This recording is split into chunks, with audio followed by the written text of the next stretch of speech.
The man sighed heavily and informed the young and beautiful lady that she only had 6 months left to live. She looked away at him, but he only looked away sadly.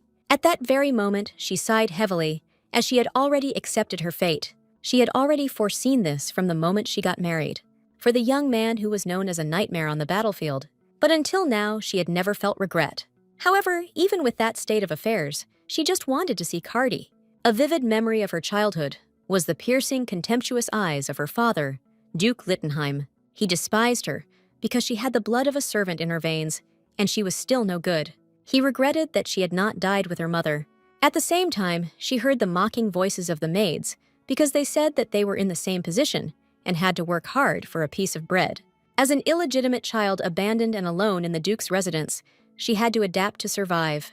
Ironically, the man who saved her was her half-brother Ernan. Ernan, looking at the servants, said that they should treat his sister as a member of the ducal family. He knew it was unusual for them, but the Duke had passed away, and if they wanted to keep their place, they had to follow the rules. They were in shock. When she was 15 years old, the Duke died in an accident, and the first thing her brother did after taking up the position was to announce it to the family members. At that time, he recognized her as his younger sister. Syria was shocked because she didn't expect this. She heard the whispers of the maids because they knew that the girl was an illegitimate child. Syria understood perfectly well that it was even pitiful to look at her. She didn't know whether she would become the Duke's daughter. She understood that she could be thrown out, considered useless, and like her mother, she understood that she needed her brother's help. She recalled the words of her father, who always insisted that she was a stain on their reputation and their family. She understood perfectly well that if she didn't take a step forward, she would be thrown out again. But she didn't know how to do something like that because she was always ridiculed and despised. When she was at social receptions, she was always discussed because despite her awkward origins, she looked beautiful. At that very moment, she understood everything because the only way to avoid being thrown out by the Duke was to enter into a political marriage. Sometime later, the young lady came to meet the Crown Prince himself and the Grand Duke. The young man looked at her intently and introduced himself and also asked her to call him Cardi Esperand. She looked at him with relief as she didn't think he was upset by the maid's daughter's marriage proposal. They drank tea in silence for a while after the awkward greeting. Cardi, while drinking tea, looked intently at the young lady, not approving of her glance. She was confused by his gaze as she saw that he was like a work of art itself. Although he looked at her rather suspiciously, she was taken aback when she saw him sigh heavily. Cardi smiled and said he didn't think the lady knew what kind of person he was yet. He looked at her with a smirk and asked if she really wanted to become the wife of a monster like him. He asked her if she wanted to become the monster's wife. A nightmare on the battlefield, a transcendent power rare in Rhea's maternal lineage. Just one such force is enough to determine the course of a war, but its price is great, and in exchange it takes the life of its owner. Everyone said that the young man would not live to be 30 and would die young. She said that she knew very well about his strength. He smiled and asked if she still wanted to marry him. At that very moment, her young lady nodded firmly, showing him her intentions. He looked at her in bewilderment, as he had not expected anything like this. Cardi sighed heavily, and looking at the young lady, asked her to think about it again. She looked at him in surprise and wondered if he was worried about her. Syria looked at the young man with admiration, as she had never met anyone like him before. He sighed heavily and said that he was not worthy of being near her. But at that very moment, the young lady did not let him finish, and said with a smile that everything was fine. She said that she didn't need time to think about it at all. She in turn felt guilty about this proposal. She knew that Cardi was important to the empire, and the emperor knew that if the Duke's daughter took the role of consort, he would hand over the Littenheim iron mines to the Duke. She looked at him intently and said softly that she was also a person who was not worthy of being with someone. A partner can share the burden of Cardi's power. After all, every time the owner uses power, the partner also loses some of his power, thanks to which the owner could live a little longer. The emperor told the young lady that this agreement was a secret that only he and she knew about, so no one should know about the secret. She knew that all was well because everyone was in the black, since the Duke was to receive the rights to the iron mines, and that was quite enough. The young man looked at the young lady intently, as he could not imagine that she would be his wife. After all, he knew that everyone who was dear to him had already left him. His mother had committed suicide, and the imperial family was simply trying to use him for power, which he couldn't even control, so he didn't know if he should take such a step. Looking at the beautiful lady, he sighed heavily and said that she would definitely regret this decision. She looked at him with a smile because she knew that everything was okay and she was already used to regrets. Since the title of Archduke was a combination of prince and duke, the wedding ceremony was considered only a small event. In a way, it was natural that a duke's daughter would be of mixed blood like her. She married a man who was called a monster. Everyone watched them closely during the ceremony. Ernan in turn looked at her tenderly, as he hoped that they would be happy. The young lady looked at her brother with a smile, as she was grateful to him. The married life of the young and beautiful lady was peaceful. They often ate together. We also didn't forget about walking together in the beautiful garden. They were together throughout the day, and even often went out into the city for a walk. In the evenings, they also happily spent time with each other. Those who knew nothing about love became accustomed to each other's warmth before they realized it themselves. Cardi looked at his wife with a smile and told her that today was their first anniversary. The young lady was taken aback and smiled as she did not expect that so much time had passed. The young man looked at her sheepishly and said that it was so and so. He had prepared a small gift for her. Seer was shocked by this gift as it gave her an entire garden of daffodils. He looked at her tenderly and said that she had once told him earlier that she loved these flowers. The young lady was shocked because she saw that her husband would remember even what she had said in passing in the summer. She was taken aback and said that unfortunately, she had not prepared any gift for him, but he said with a smile that everything was fine and she did not need to be upset. He looked away from her embarrassed as he wanted to offer something in return. At that very moment, the young man reached out to his wife and asked if he could hold her hand. Seer froze for a moment and looked at him with embarrassment. She was puzzled because she realized that she had unwittingly fallen in love with him. She loved him very much, but their tenderness did not last long. The worried maid asked if she should send a messenger to the master. Seer sighed heavily and said that this should not be done, but the maid had a different opinion and knew that the mistress did not have much time left. Seer sighed heavily and said that her husband was risking his life on the battlefield, and she could not disturb him. While the emperor had his powerful, wise, and handsome son under control, he could not refuse the benefits of possessing the power of Cardi. That's why he constantly sent him to the battlefield without a break. So the Archduke faced the leader of the barbarians one-on-one. He managed to subjugate the northern magicians. The young man grew as the emperor's hatred towards him grew as he kept him under control.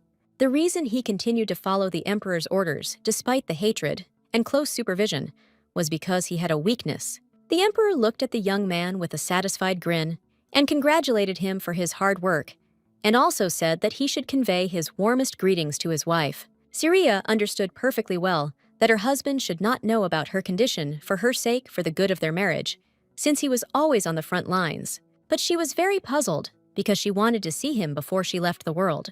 At that moment, she was taken aback and turned around, throwing all her thoughts away as she heard the voice of her husband. A moment later, she looked at her husband in surprise. She didn't understand why he returned so early, but he didn't answer. He just looked at her with tears in his eyes. At that very moment, the young lady stumbled and fell into the arms of her husband. He angrily asked why she did this. Seer flinched, as she did not understand what he was talking about. He looked at his wife intently and said that he had always been surprised because he had heard that he would not be able to borrow until he was 30, but he was still alive. He sighed heavily and said that, however, he did not understand the reason, because there was a method called return. She did not understand how he knew such a thing. He angrily asked why she had to pay for what he had done when she had done it to save his life. He screamed that he had no idea that she was sacrificing her life for him, because all this time he believed that he was protecting her. Cardi immediately fell to the ground with a crash, as he was upset that she had been sacrificing her life for him all this time. The young lady tenderly reached closer to him and calmed him down and stopped biting his lips. With tears in his eyes, he looked at her and asked if it really mattered now. She smiled tenderly at him and said that, of course, it was important, because she didn't want to see him hurt himself. Seer looked at him intently and said with a smile that it was all because of Togo that she loved him very much. She hugged him tightly and said that she knew perfectly well that he was not a monster at all. For this reason, she wanted to protect him. Bursting into tears, he shouted at her as if he didn't understand why she was doing such a thing. But she only repeated that she wanted to spend the rest of her life with him. Seer smiled and asked if he minded. He sighed heavily and said that she was still heartless. After all, she knew perfectly well that he was not able to leave her. She was glad that he didn't blame her for this situation. She didn't know when she had fallen in love with him, but she understood that she couldn't describe this feeling in words. She only quietly thanked him for their time together. However, it was impossible to turn back time, and unfortunately, her condition only worsened. Cardi looked closely at his wife and asked if she needed anything. She looked at him tenderly and said that he was very tired and should rest. But he insisted that he was fine and that she didn't need to worry. Syria knew he had been saying that a lot lately. Syria looked at him with a gentle smile and called out. At that very moment, she sat up and with a playful smile asked if he would like to share the bed with her. Cardi was taken aback and froze for a moment as he did not expect such a question. The lady said with a smile that she was asking because she knew he would not go to bed, and it had been a long time since they had slept together. Cardi sighed heavily, but still agreed. Syria hugged her husband tightly as she felt comfortable lying with him on the same bed. He looked at his wife with sadness and longing as he saw that she had lost weight. At that very moment, she looked at him tenderly and said that she never regretted becoming his partner. She smiled and asked him not to regret it either. Syria said with a satisfied smile that she was serious about everything because she was truly happy that she could do at least something for him. She sighed heavily and said that if she couldn't do that, she could lose him. She said with a smile that death is not as bad as it seems, but to her regret, she knew she couldn't be honest with him. He hugged her tightly and with tears in his eyes, asked her not to say such a thing because he was not ready to say goodbye to her. Cardi in tears said he was afraid to let her close to him because everyone he loved was dying. He said she was completely different. The young lady pulled her husband closer to her and said with a smile that she wanted to tell him something. She looked at him tenderly and said that the happiest time in her life had been the last 10 years she had spent with him. She remembered all their wonderful moments with tenderness. So with a tender smile, she asked him to smile at her too, one last time. Syria looked at her husband and said with a smile that in the last moments of her life, she would like to see only his smile. At that very moment, she hugged her beloved husband tightly and told him that she loved him very much. She was grateful that he was next to her. The next day, the young man slowly opened his eyes. At that very moment, he looked at his wife and called her, but unfortunately, he received no answer. He reached closer to her and hugged her. At that very moment, he realized that he had lost her forever. After some time, the young lady opened her eyes and froze for a moment. The maid casually told the girl that she didn't know she was still in bed. She looked at the young lady with disdain and said that she had swept the hallway only a couple of months ago. The maid looked at the girl with hatred and asked if she really thought she was a real lady. Syria froze in shock, not understanding what she was doing in the Duke's castle. At that very moment, she turned her gaze in surprise to a small brooch. She remembered that the maid had deliberately broken this gift before their wedding. They mockingly said that it was a very bad omen for the bride. Syria reached for the small brooch and a moment later hugged it tightly. She wondered if she had gone back in time to a day when she and her husband did not know each other. The young lady in turn was very shocked. She could not believe that she had simply returned to the past. She was stunned because she realized that all his memories with her husband had disappeared. But she knew that since she had the chance to return to the past, she already knew what she would do next. She wanted to see her husband again and touch him. The maid looked at the young lady with disdain and called her. A few seconds later, she said that the Duke was already waiting for her. At that very moment, she casually asked the girl how long she intended to stay in bed. Syria knew very well that her past self would not have objected. She remembered how she was treated with disdain. Syria spoke to the maid modestly and shyly. The young man watched everything that was happening closely. A moment later, he called her.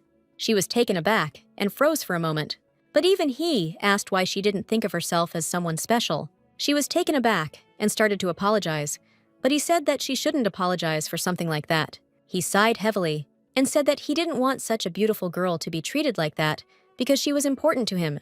The young lady was taken aback and asked shyly if she was really important to him. At that very moment, he firmly replied that of course it was so, and the lady in turn shuddered and beamed with happiness. He looked at her intently and said with embarrassment that she was his wife and the most important person in his life. Syria froze in place for a moment in embarrassment. Syria recalled how he had spoken tenderly of her as being special to him.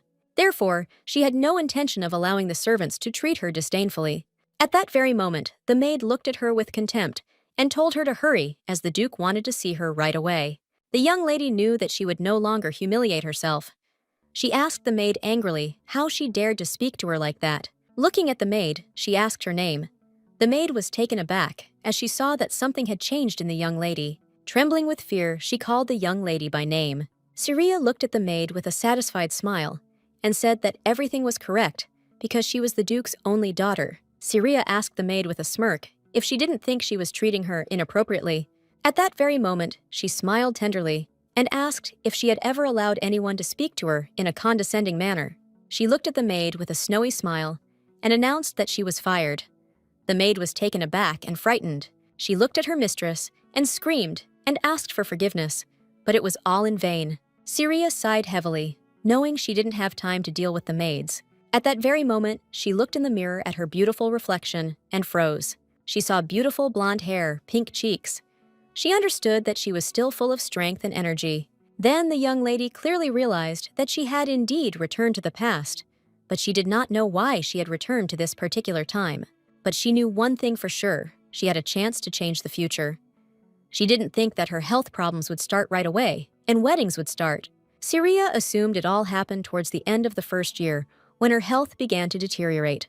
She didn't know what had changed, but she remembered the great conquest of Reyes' motherland of Cardi, Empress of Veronica. He thought about conquering his mother's country after she committed suicide.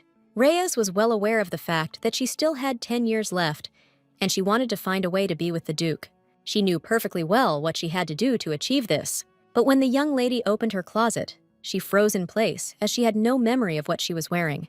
But after a few seconds, a brilliant idea came to his head, because she couldn't keep him waiting for long. She understood perfectly well that in order to meet the Duke, she needed to enlist the support of her half-brother. Sometime later, after much preparation, the young lady finally came to her brother. She knocked softly, and he looked at the door in bewilderment. A moment later, she told him who had come to see him and asked if he wanted to see her.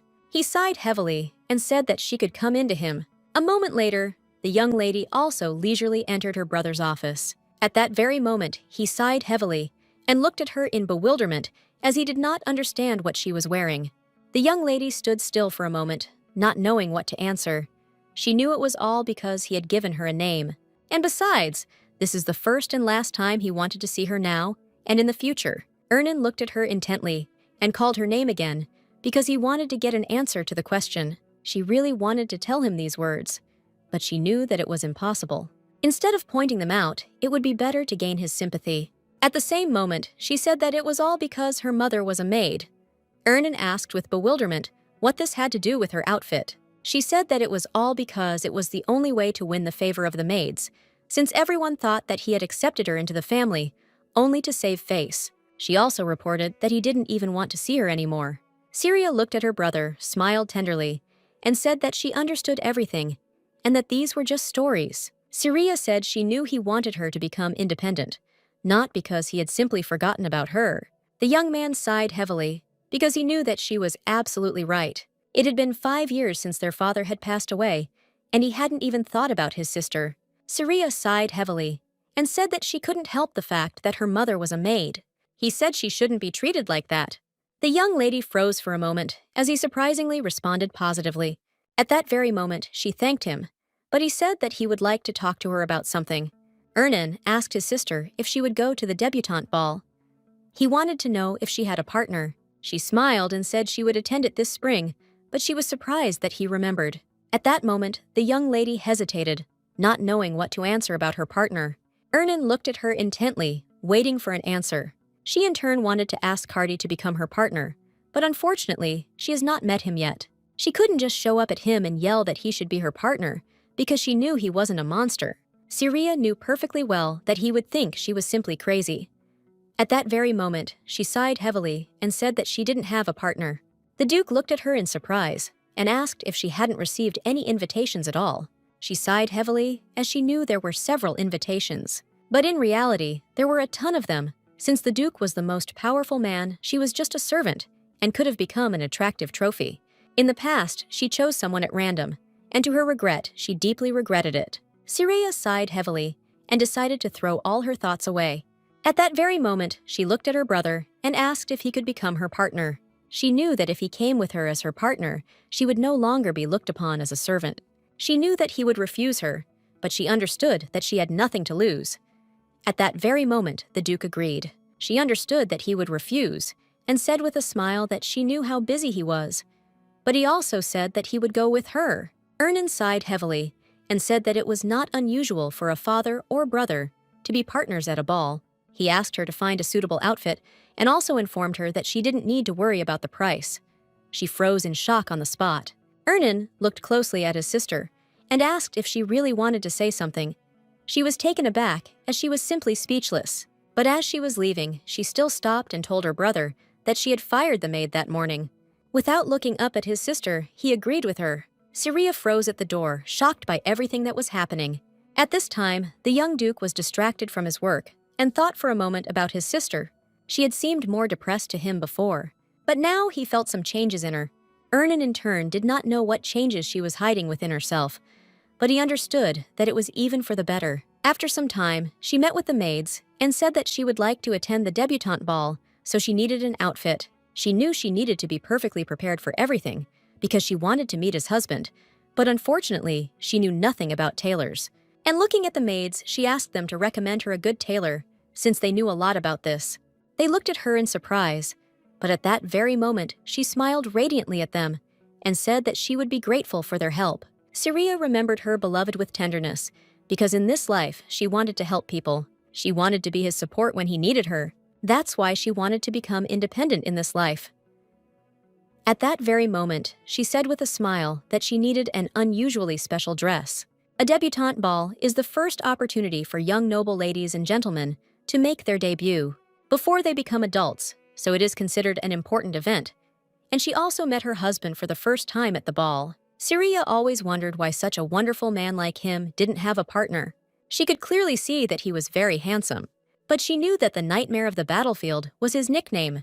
In the past, she hadn't had the courage to talk to him and had simply passed him by. Sometime later, the young lady firmly refused her maids when they presented her with various outfits. She said that all the outfits were not bad, but they were not good enough. The maids were puzzled, but they also knew that the Duke would accompany her on the buns partner, so they were sure that she wanted to get the best outfit. But the young lady refused them every time, because she liked the fabric, but did not like the design or vice versa. Seer criticized each outfit because she wanted to find the best one of all. She was puzzled because she thought that she would get what she wanted, but for several days, no one could find a suitable dress. Looking at the maids, she said that she had a very clear definition of reward and punishment. Seer looked at everyone present with a smile and asked them to come closer to her. At that very moment, she extended her hand to the maid because she intended to give them a few gold coins each time for the work done. The maids were shocked by everything that was happening because nothing like this had happened before. The maid was taken aback, as she did not understand what they were getting money for, since they could not find a suitable dress for the young lady. Seer smiled and said that they never found the outfit, but each of them tried for her, so they should get a reward. Her young maids froze in place in surprise, as they were touched by her words. They looked at her with a smile and thanked her at the same moment. In fact, she knew a lot about tailors. After all, being the wife of the Archduke for many years. Of course, she knew about them, since noble ladies spent most of their money on updating their wardrobe. The maids were taken aback, and looking at their mistress, said that they assumed she wanted to fire them. Seer wanted them to understand that they would be rewarded and punished. She informed them that she would leave the castle after the wedding, so she would not interfere in their personal affairs. Looking at the maids, she said that they should not cross the line and go against the lady of the castle. At that very moment, the young servant came out to her mistress and called her. Seer sighed heavily and timidly said that she had actually found a studio, but she had only been able to get a sample. At that very moment, the young lady saw daffodils embroidered on the fabric and warmly remembered her beloved. Seer smiled and told the maid that she would choose this particular tailor. Seer looked at the maid and said that from now on, she would be her personal maid. Sophie cried out in embarrassment that it was a great honor for her. The young lady smiled and congratulated her new maid. She was surprised that this did not bring back memories of her beloved, but she knew that this tailor was just the man she needed, as he would soon become famous. She was pleased because she knew that she was almost ready for the upcoming event, and hoped that her beloved would wait for her. Ernan looked at his assistant in surprise and asked if his sister had really said that she would leave the castle after the wedding and therefore would not interfere in other people's personal affairs. The young man firmly said that everything was exactly like that because he heard it with his own ears. Ernan was taken aback for a moment, as it seemed to him that his sister had suddenly grown up a lot. After some time, they arrived at the castle in the city. The debutante ball was held annually in March. People stayed at the Duke's mansion and prepared for the ball. She was happy because she knew that she would soon be able to meet her beloved. She was very excited and decided to calm down a little after she remembered that she would meet him young. And at that very moment, she caught her brother's gaze. Seer timidly asked her brother if he really wanted to tell her something. He looked at her intently for a moment, but said nothing. A moment later, he turned away from her and said that he didn't want to tell her anything. She smiled tenderly and said that he could say it and he didn't need to be shy. The young Duke sighed heavily as he agreed with her, but at that very moment, the servants greeted them. She looked at her brother in bewilderment as she did not understand what was going on at all. She was puzzled and did not understand why he was in a depressed state. The young man looked at them with a smile and said that they would do everything possible to make their stay comfortable. Seer immediately said with a smile that she would stay in the mansion for a short time after the ball. The young Duke looked at her in surprise, as he did not understand why she intended to stay in the mansion and wanted to know what she meant. She smiled and said that it was because there would be social events after the ball, and she wanted to stay and meet new people. She smiled and told her brother that she needed to prepare for marriage, and asked if he was thinking about it. The Duke sighed heavily and told his sister that he had heard that she wanted to leave the castle soon. She smiled and said that it was true because she couldn't stay with him forever. Seer smiled and asked her brother if they should talk outside since it was already cold. Looking at his sister, he said that she was right, and a moment later, they walked inside. Ernan looked at his sister, sighed heavily, and said that he was very sorry. She looked at him in bewilderment as she did not understand what he was talking about. He said that if he had known that she would leave the castle so soon, he would have behaved better with her. She froze for a moment, not expecting to hear something like that. She wondered if the reason he was so depressed was because she had to leave the castle. Seer looked at her brother with a gentle smile and said that he could treat her better right now. The maids looked at their masters in bewilderment. They did not know whether they had always been so close. After all, they always thought that the Duke didn't care about his sister. But they also noticed that something had changed in the young lady. Sometime later, the long-awaited day of the debutantes arrived. The Duke looked closely at his sister as he noticed that she looked absolutely beautiful today. The young lady thanked her brother with a smile for such a wonderful compliment. She was a little surprised because she had never seen him like this before. Seer realized that she too had always put up a big wall around him. She knew that he was a fair but strict man, and because of this, she was very afraid of him. She realized that if he didn't care, he wouldn't have saved her, and she also learned that he could smile more often. And he tried to be a good brother to her. She hoped that he would continue to change little things in the future. After all, then she will be able to prevent her sad future. She knew that she could meet her lover at the ball today. Seer knew perfectly well that this would be more than enough for her. Sometime later, the young man announced the arrival of the Duke and his sister. The young people slowly entered the hall, and everyone looked at them in surprise. The young ladies were surprised and could not believe that the Duke was accompanying the young lady. The young people did not know that they could see the Duke himself at such a celebration. After all, everyone had heard before that he didn't care about his sister. But everyone looked with admiration at her beautiful outfit, because ladies did not wear colorful outfits to the ball. But looking at the girl, everyone saw that she was very sophisticated. Everyone judged by the outfit and noticed how much the Duke cared for his sister. At the same time, the young lady was looking around the room intently as she was looking for her lover. At that very moment, a young lady approached her. Seer looked intently at Baroness Tess and greeted her. The Baroness was surprised that the young lady knew her. After some time, everyone surrounded the young lady and began to introduce themselves one by one. Seer looked at everyone present with a smile as she saw that this time everything was different. Seer asked for forgiveness as she wanted to leave in order to be able to meet her lover. But at that very moment, the Baroness asked, "What about the Princes Odalita and Nortenbert?" She wanted to know whether they had arrived or not. At that very moment, everyone saw with concern that Marcus Nortenbert had already arrived at the ball, but he had no partner. Seer looked at the girls with tears in her eyes as she wanted to know about a completely different prince. At that very moment, they said that the emperor wanted to hand over the throne to Marcus because there were frightening rumors about another prince. She looked intently at all the ladies present, who were discussing her lover and his strength as well as the late empress. She smiled tenderly and said that they were talking about the influential people of the empire, as if they had come only to spread gossip. She asked why on earth they thought they could talk about them. In such a way the ladies were taken aback and said that they didn't mean it at all. At that very moment, she told everyone that the imperial leadership was not taking this as a joke and that they should not speak about them in such a way. Looking at everyone present, she firmly said that Prince Odalite was the only one who would take the throne. She also said that they should not spread any more gossip about the young prince. At the same time, the prince looked closely at the young ladies. He was surprised because the young lady was very angry when she said such words. At that very moment, she was taken aback, as she was informed that the young prince had not yet arrived. She was worried because she didn't know when she would be able to see her lover. She was as upset as she had hoped to see her lover. Marcus, in turn, looked at the young lady with a smile. Previously, it seemed to him that she was no different from others. Ernan looked closely at his sister and called her. At that very moment, he sighed heavily and told his sister that they should open this point. She was surprised, looked at him, but still agreed. The opportunity to dance the first dance to the herald of the opening of the ball is a great honor for high-ranking aristocrats. At the same time, the young lady enjoyed a wonderful dance, as she had not had the chance to dance with him in the past. Seer stared at her handsome and tall brother, who was dancing with her. She knew that in the past, the person who had been awarded the right to open the ball was none other than Marcus. Ernan looked at his sister with a tender smile, as he didn't know that she could dance.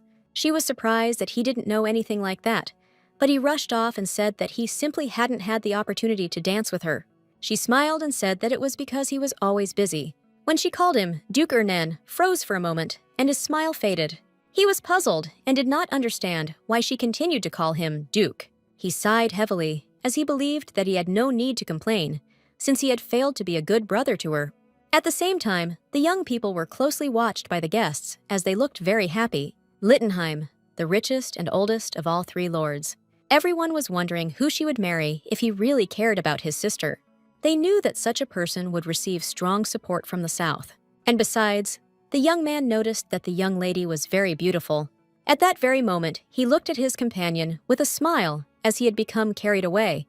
The Duke looked at his sister closely and said that he was very sorry, because he wanted to stay longer, but business called him. She said with a smile that everything was fine, and he didn't need to worry, as she would go away and rest a bit while he waited for him. The young lady, in turn, knew that everything was going well. She saw that she had a chance to go in search of her lover. Seer knew perfectly well that he had to be outside, because he would feel uncomfortable inside. At that very moment, the young lady froze in place as she heard a familiar voice. The young man came closer to the young lady and called her with a grin. She hesitantly stepped back from the young man, as she knew very well who was next to her. He looked at her with a smile, as if he noticed that she looked beautiful today. Seer knew very well that in her past life, the young man had tried to do something nasty to her. She looked closely at her young companion and said that he was too drunk, so she asked him to go inside. He reached out to her and grabbed her hand and told her that he had met a beautiful lady under the moonlight. At that very moment, he came closer to her, as he wanted to kiss her beautiful hand. But the young lady looked at her companion with disgust, and at that very moment, she quickly took her hand back and shouted for him to stop. The young man was taken aback, as he did not expect such a thing. But at the same moment, he shouted angrily that she was heartless because he tried and cared for her. Seer shouted that she had not asked him to do this, and noted that he had just insulted a lady from a respectable family. The young man was shouting furiously at the young lady, and the young duke became an involuntary witness to this situation. The young man was furious and shouted that she should have refused her brother and accepted his proposal. He shouted that she had insulted his sincere feelings. He shouted with fury that she must immediately pay him for insulting him. Seer angrily asked what he was even talking about, since she didn't owe him anything. He looked at her with a smirk and said that a kiss would do for payment. Looking at the young lady, he said with a fierce grin that only in this case would she be forgiven. She was taken aback, as she realized that it would not be possible to come to an agreement with him. Mocking his companion, he said that in that case they would sort everything out, and all the misunderstandings would disappear. She was very worried, because she did not know what to do, and at that very moment, she decided to call someone for help. But a moment later, she froze in place as she heard a painfully familiar voice. The Duke looked at the young man intently and said that the young lady had already refused him. The Duke looked at the young man closely and said that the lady had clearly told him that she did not want such a thing. At the same time, the young lady looked at her lover with admiration and embarrassment. She saw her lover whom she had missed for a long time. Seer, looking at her, beloved involuntarily, called out his name. But at the same moment, the young man shouted angrily at the Duke as he wanted him to immediately get out of their way because he did not know who he really was. He shouted at the Duke and asked him angrily who he was. He was furious and continued to shout and vent his anger on the Grand Duke. At that very moment, the young man shouted that he, the lord close to the Count, and therefore he must get out of the way. The young lady froze for a moment, as she knew her lover did not show himself at one public event. For this reason, a small circle of people could recognize him. Carve looked at the young man with cold fury as he noticed that he constantly mentioned his connection with the Count. At that very moment, the young man was taken aback and asked his opponent what he was even talking about. Carve sighed heavily and told the young man that he would spare him this time, and since he determined people's worth based on their status, he also intended to play along. The young man was furious. He didn't understand what his companion was talking about. Carve looked at the young man and said that Dota had insulted the young lady, who belongs to one of the 3 influential families. He also insulted the crown prince, and he did not show any respect to Prince Odolite. The young man froze for a moment when he heard something like this. He was taken aback because he knew that his opponent was now talking about the nightmare of the battlefield, and at the same time about the monster of the empire. Carve immediately looked intently at the young man and asked what he was going to do. Seer looked at them intently as she saw that the young man looked like a frightened rat that was trembling before the formidable lion. The young man immediately turned his gaze to the young lady and asked why she was standing there and just watching since she was obliged to help him. The young lady was shocked by his words and did not understand why she should help him. At that very moment, he shouted that it was all because he would soon become the next lord. He did not understand how she could be so cold-blooded. While saying such words, he reached out to her, but the Archduke intercepted his hand. He looked at the young man intently and menacingly, and he in turn shouted with rage that he should be released immediately. But the Archduke had no intention of doing anything of the sort. He pushed the young man away, and he fell to the ground with a crash. A moment later, he said that judging by what he had done to him and the lady, this was still a mild punishment. Carve looked at the young man with disdain as he noticed that he was too noisy, and he assumed that even pigs in a slaughterhouse did not scream like he was now. The young lady was fascinated by her lover as she saw his cold and calm voice. She knew that this is exactly how he was when they first met. Then he asked in a cold voice, with a gentle smile, if she really wanted to become the wife of a monster like him. She knew he could be very cold-blooded and cruel to others and to himself, but at the same time, he was very considerate to strangers. She knew he was still the same. At that very moment, the young man turned around and asked the young lady if she was okay. Since he noticed that she looked very scared, she was taken aback by the smile and looked at him. Carve moved closer to his companion and asked if she could go. Seer froze and looked at him with embarrassment, but a moment later, she rushed towards the young man and grabbing his hand, thanked him. Seer stared at the Archduke as she loved him more than life itself, and so she had no intention of moving even an inch. He looked at her with bewilderment as she clung to his hand and did not want to let go. Carve stood there for a moment, stunned, as if he were embarrassed by the whole thing. At that very moment, he took off his cape and threw it over the young lady's shoulders. Seer was embarrassed, but still said that he might freeze without a cape. Carve sighed heavily and said that everything was fine.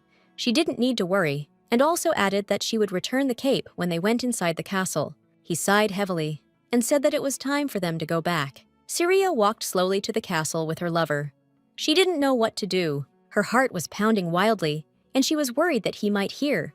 But the young lady could not do anything about her heart, as she missed her beloved very much and was glad to see him again. A moment later, the young ladies were taken aback and looked at the young men with their mouths open. The men in turn froze in place and looked at the beautiful couple in surprise. Everyone was very surprised, and at the same time puzzled, as they saw that the prince himself gave the young lady his cape. A moment later, the young lady bowed and thanked her companion for leading her and giving her a cloak, while everyone looked at them sideways and whispered. Carve, looking at the young lady, the lady said that she should not worry about anything. She thought for a moment, because she knew that she needed to come up with an urgent reason to meet him. At that very moment, she said that she would return the cape to him after washing it. But Carve, looking at the young lady, said that there was no need for that, and she could not worry about it. She sighed heavily as she knew that he had always been like that. At that very moment, he turned around, and as he was leaving, asked her to enjoy the ball. She was in shock and unable to bear it, shouted at him to stop. He didn't do it, and she immediately screamed his name. Everyone froze in shock and began to look at the young lady in surprise. At the same time, the great Archduke looked at the young lady with no less surprise. She froze for a moment in shock and embarrassment as she heard everyone whispering because she had called the prince by name in public. She hastily asked for forgiveness and bowed her head, but he came closer to her and said that everything was fine. She didn't need to worry. But still, the young prince with the cold look asked why she called him by name. Seer hesitated, not knowing what to answer him. Seer looked away from the prince and timidly said what she meant. He most likely knows the rules of the debutante ball. At the same time, the young prince looked at her intently, giving her time to say everything she wanted. She looked away from him as she was very embarrassed and puzzled and muttered something incoherently. The debutante was supposed to dance at least one dance, because that was the rule of the debutante ball. If he did not dance, then people would consider the prince a stray. She did not want to allow him to be treated like that. He sighed heavily and asked the young lady if she wasn't afraid of him. She froze for a moment and looked at him with confusion. Cardi. Looking at the young lady, he said that he had a strange power, because of which everyone in the area called him a monster. He was surprised by these words, but at that very moment, he bowed, looking at the young lady. A moment later, he smiled and asked if she would do him the honor of dancing with him. Seer beamed with joy, and with a satisfied smile, agreed to his proposal. A moment later, they were whirling around in a beautiful dance. She saw that her lover had a calm expression on his face. Seer was puzzled at the same time, because she didn't understand why her heart was almost jumping out of her chest. She knew that she needed to calm down, because she didn't want to show him her feelings. Their first dance took place 3 years after their wedding, because then they had to attend a birthday party by order of the emperor. They had no desire to meet the emperor and the marquise, but they were forced to be there, and she felt exactly the same as he did now. The Archduke looked closely at his companion and calmly asked what she was thinking about. She was taken aback because she knew she couldn't tell him everything. She would like to tell him about their family life in the past, but she understood that it was simply impossible, so she looked at him with a snowy smile. At that very moment, she said that she simply thought that he was really very handsome. Seer said with a radiant smile that his future wife, whoever she was, would be a truly lucky woman. The young man ran away for a moment, but did not answer. She froze for a moment and looked at us in surprise at his lover, and wondered if what she saw was true. She couldn't believe that her lover was embarrassed after her words. At that very moment, the Archduke called her young lady. She looked at him intently, for his voice was sweeter than honey. Cardi immediately brought the young lady closer to him and whispered in her ear that she was incredibly beautiful. He looked at her tenderly and said with a smile that he was sincere in his words. Seer was taken aback and filled with embarrassment after his words. He looked at her intently and asked for forgiveness if these words might have seemed rude to her. She was taken aback and at the same moment asked if he had just laughed. He looked at her in surprise and asked if there was something wrong with it. The young lady in turn said that everything was fine. But looking at her lover, she said with a smile that she felt like she knew a little more about him. At that very moment, she said with a radiant smile that she was very happy about it. The Archduke in turn froze for a moment in embarrassment as he felt feelings previously unknown to him.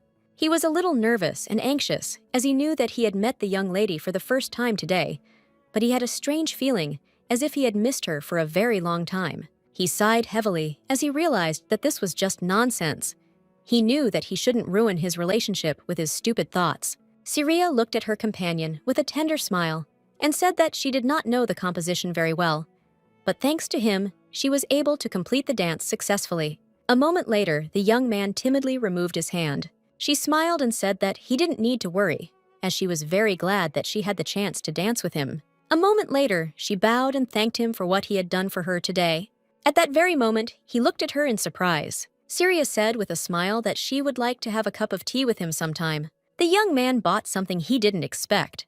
He was a little puzzled, because I saw that everyone was looking at them with intent glances. He didn't understand why she was so nice to him. It seemed to him that there was no one more important to her than him. Seer looked intently at the young man and asked if such a thing was possible. Seer did not take her eyes off the Archduke, as she knew that he did not like meaningless kind proposals.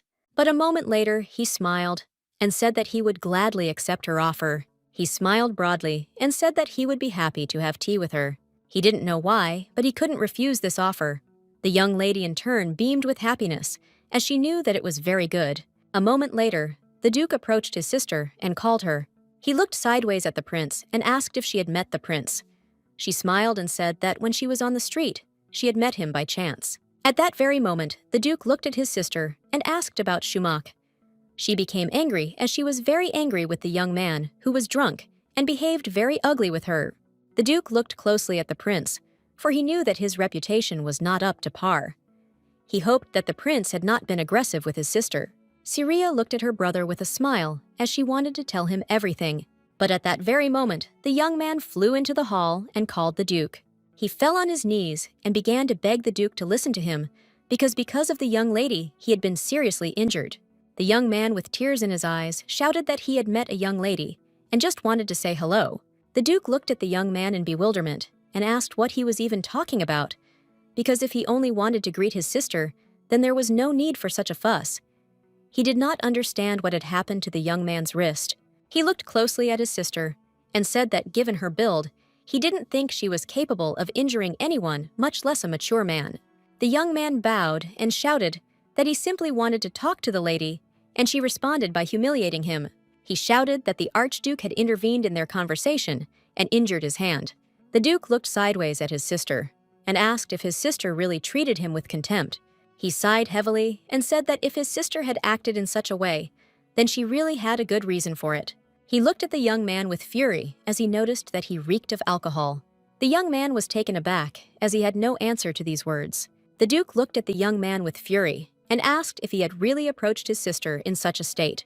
At that very moment, the Duke turned to his sister and asked her not to be shy and to tell the truth about what had really happened. The Duke wanted to know how the young man behaved around her. He wanted to know what really happened when the Archduke arrived. At that moment, the young lady looked at everyone present and said that she had recently refused the young man, but he continued to persist, and at the same time he kissed her hand. She said that the young man said that her refusal to become his partner at the ball was an insult to his family. Moreover, he began to insist that he would forgive her this offensive act if he forced himself to kiss her. Everyone looked at the young man with surprise and contempt, as they did not expect anything like this. After the words to his sister, the Duke looked at the young man with anger, as he did not know how to understand such a situation. At that moment, the young man was taken aback and shouted that it was a lie, and he had never done anything like that. The young man froze in shock as he saw everyone start whispering and humiliating him and looking at him with disdain. At the same time, the young lady turned around and looked at the Archduke with a tender smile. Then she said that the Archduke became her savior in this situation. Seer, looking at the young man, said that at that moment, he did not show an ounce of respect for the Archduke.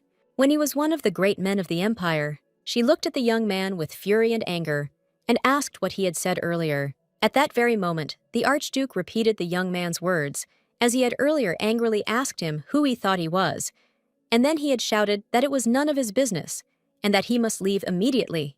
The young man froze in place. He could not utter a word. The Duke sighed heavily as he understood that this was simply an absurd situation. He looked intently at everyone present and said that they could now safely sum up the situation and say that the young man had shown disrespect to his younger sister. In doing so, he humiliated the great lord of the empire, the eldest son of the imperial family, Archduke Odolith. He looked at the young man with fury and asked if this was really true. The young man in turn was taken aback and froze in shock as he could not utter a word. He did not understand why, because of this incident, the Archduke was not interested in his social receptions and was still in the banquet hall. He wondered if the Duke was really indifferent to his younger sister. At that very moment, the young lady said, looking at everyone present, that until today she had behaved inappropriately and allowed people to look down on her, but she had realized a lot. At that very moment, she said with a grin that nothing could be resolved if you just sat back and tolerated inappropriate treatment. Looking at all those present, she said that to insult her meant to insult the ducal family of which she was a member. Everyone froze for a moment at her words. Seer looked intently at everyone present and announced that the situation must be resolved immediately and all culprits punished. The Duke looked at his sister in surprise and asked if she would like to suggest a punishment. At that very moment, she said with a smile that she was ready to make one proposal. She said that, until now, as the Lord of the South Littenheim had given special privileges to the Schumacher family and other southern nobles, and to be precise, the wheat exported to them was half of its normal value. Their house was the richest in the empire, and it had taken possession of the largest granaries on the continent. There was enough wheat in the fertile lands to feed half the empire, allowing the southern nobles to enjoy a higher and more secure standard of living than others. She smiled a gentle smile and announced that her proposed punishment was to cut off the Schumacher family's wheat supply entirely. The young man was taken aback and asked the young lady to have mercy on him. At that very moment, the young lady came up to him. Jesus called with a smile. She smiled and asked if he really knelt before a half-breed aristocrat. She asked with a smile, "What about the honor and dignity of his family?" At that very moment, the Duke looked intently at the young man and announced that this was his punishment. He also shouted that the young man should not leave his sister's sight. Sometime after the banquet was over, the Duke thanked the Archduke for being his sister's savior and protecting hers. At that very moment, the Archduke said that everything was all right because it was his duty, and he also reported that the lady had already thanked him sufficiently. The Duke looked at his sister in surprise and asked if she had really thanked the Archduke. Before he could finish speaking, the young lady immediately told the Archduke with a joyful smile that in that case she would contact him soon. The Archduke looked at the young lady with embarrassment and said with a smile that he would look forward to her letter. The Duke looked at them in surprise as he did not understand what was going on at all. He looked at the young people with bewilderment because he saw that the atmosphere had changed a lot. He did not understand when they had become like this. For some time, the Archduke looked intently after the young lady, wishing her a good journey. Seer looked intently at her lover. At that very moment, the Duke called her. She looked at him with a smile. The Duke told his sister that it might have been her imagination, but the Archduke or any other man was very handsome.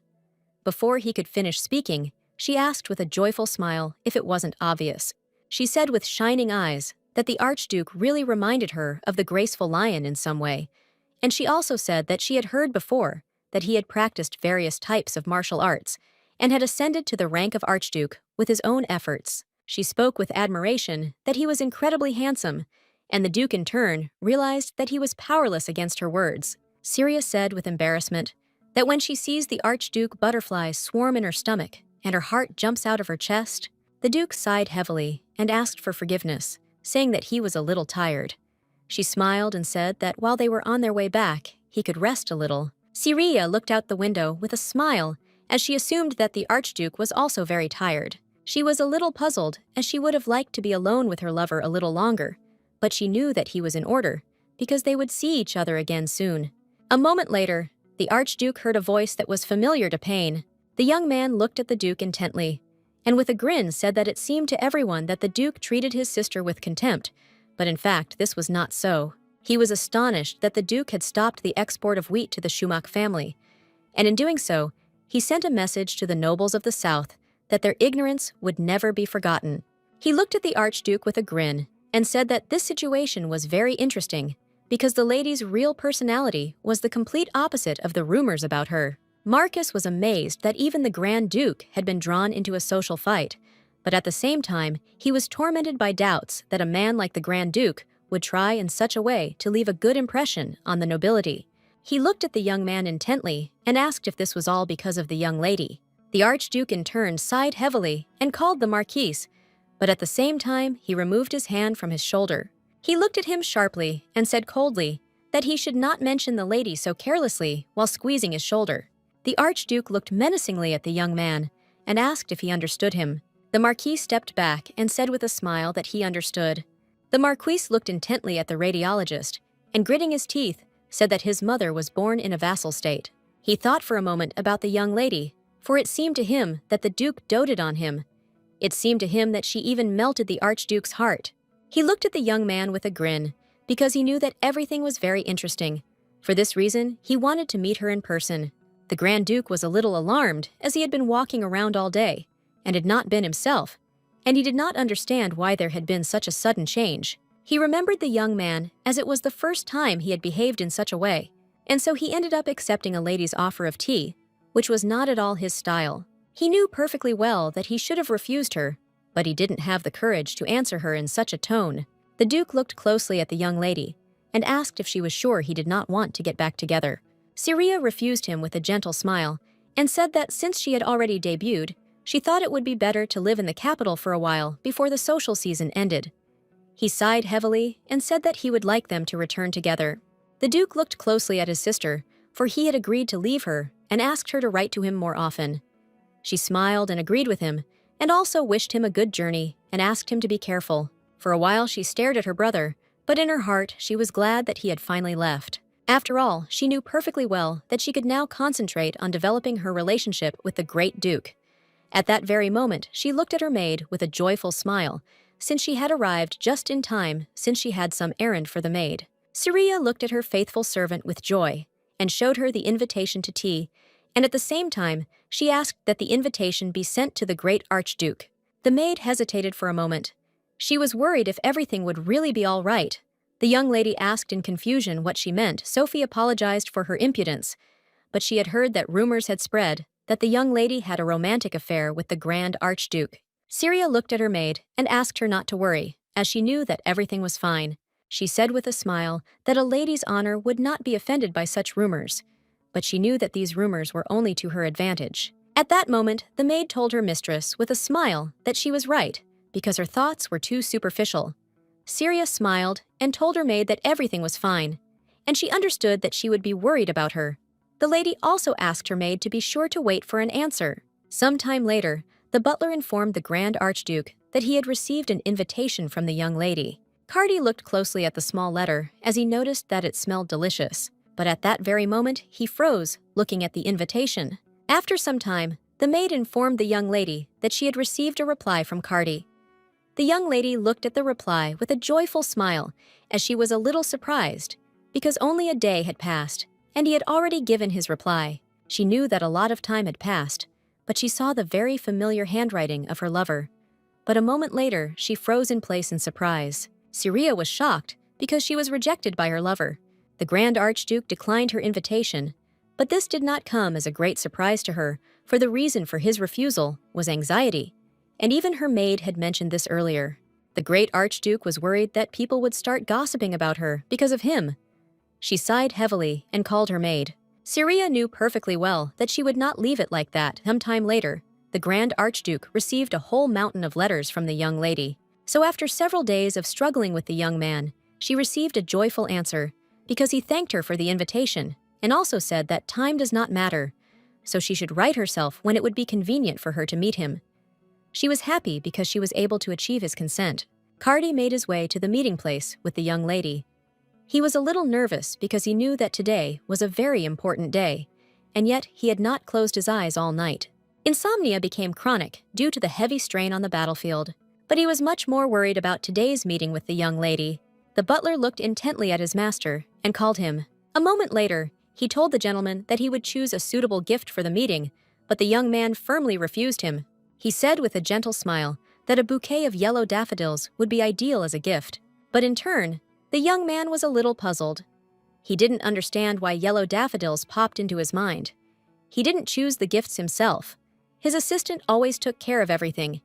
He knew that he had to put all his worries aside and close his eyes for a moment. After all, he didn't want to seem rude and sullen, offending the young lady because of his lack of sleep.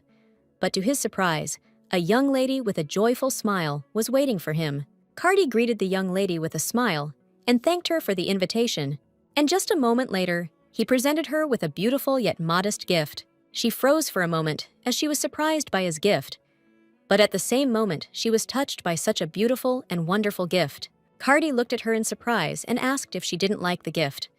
At that moment, filled with embarrassment, she shouted that it was simply impossible. Seer shouted with a joyful smile that daffodils were her favorite flowers in the world. He froze for a moment and looked at her with a gentle smile, but at the same time, he was confused by her radiant smile.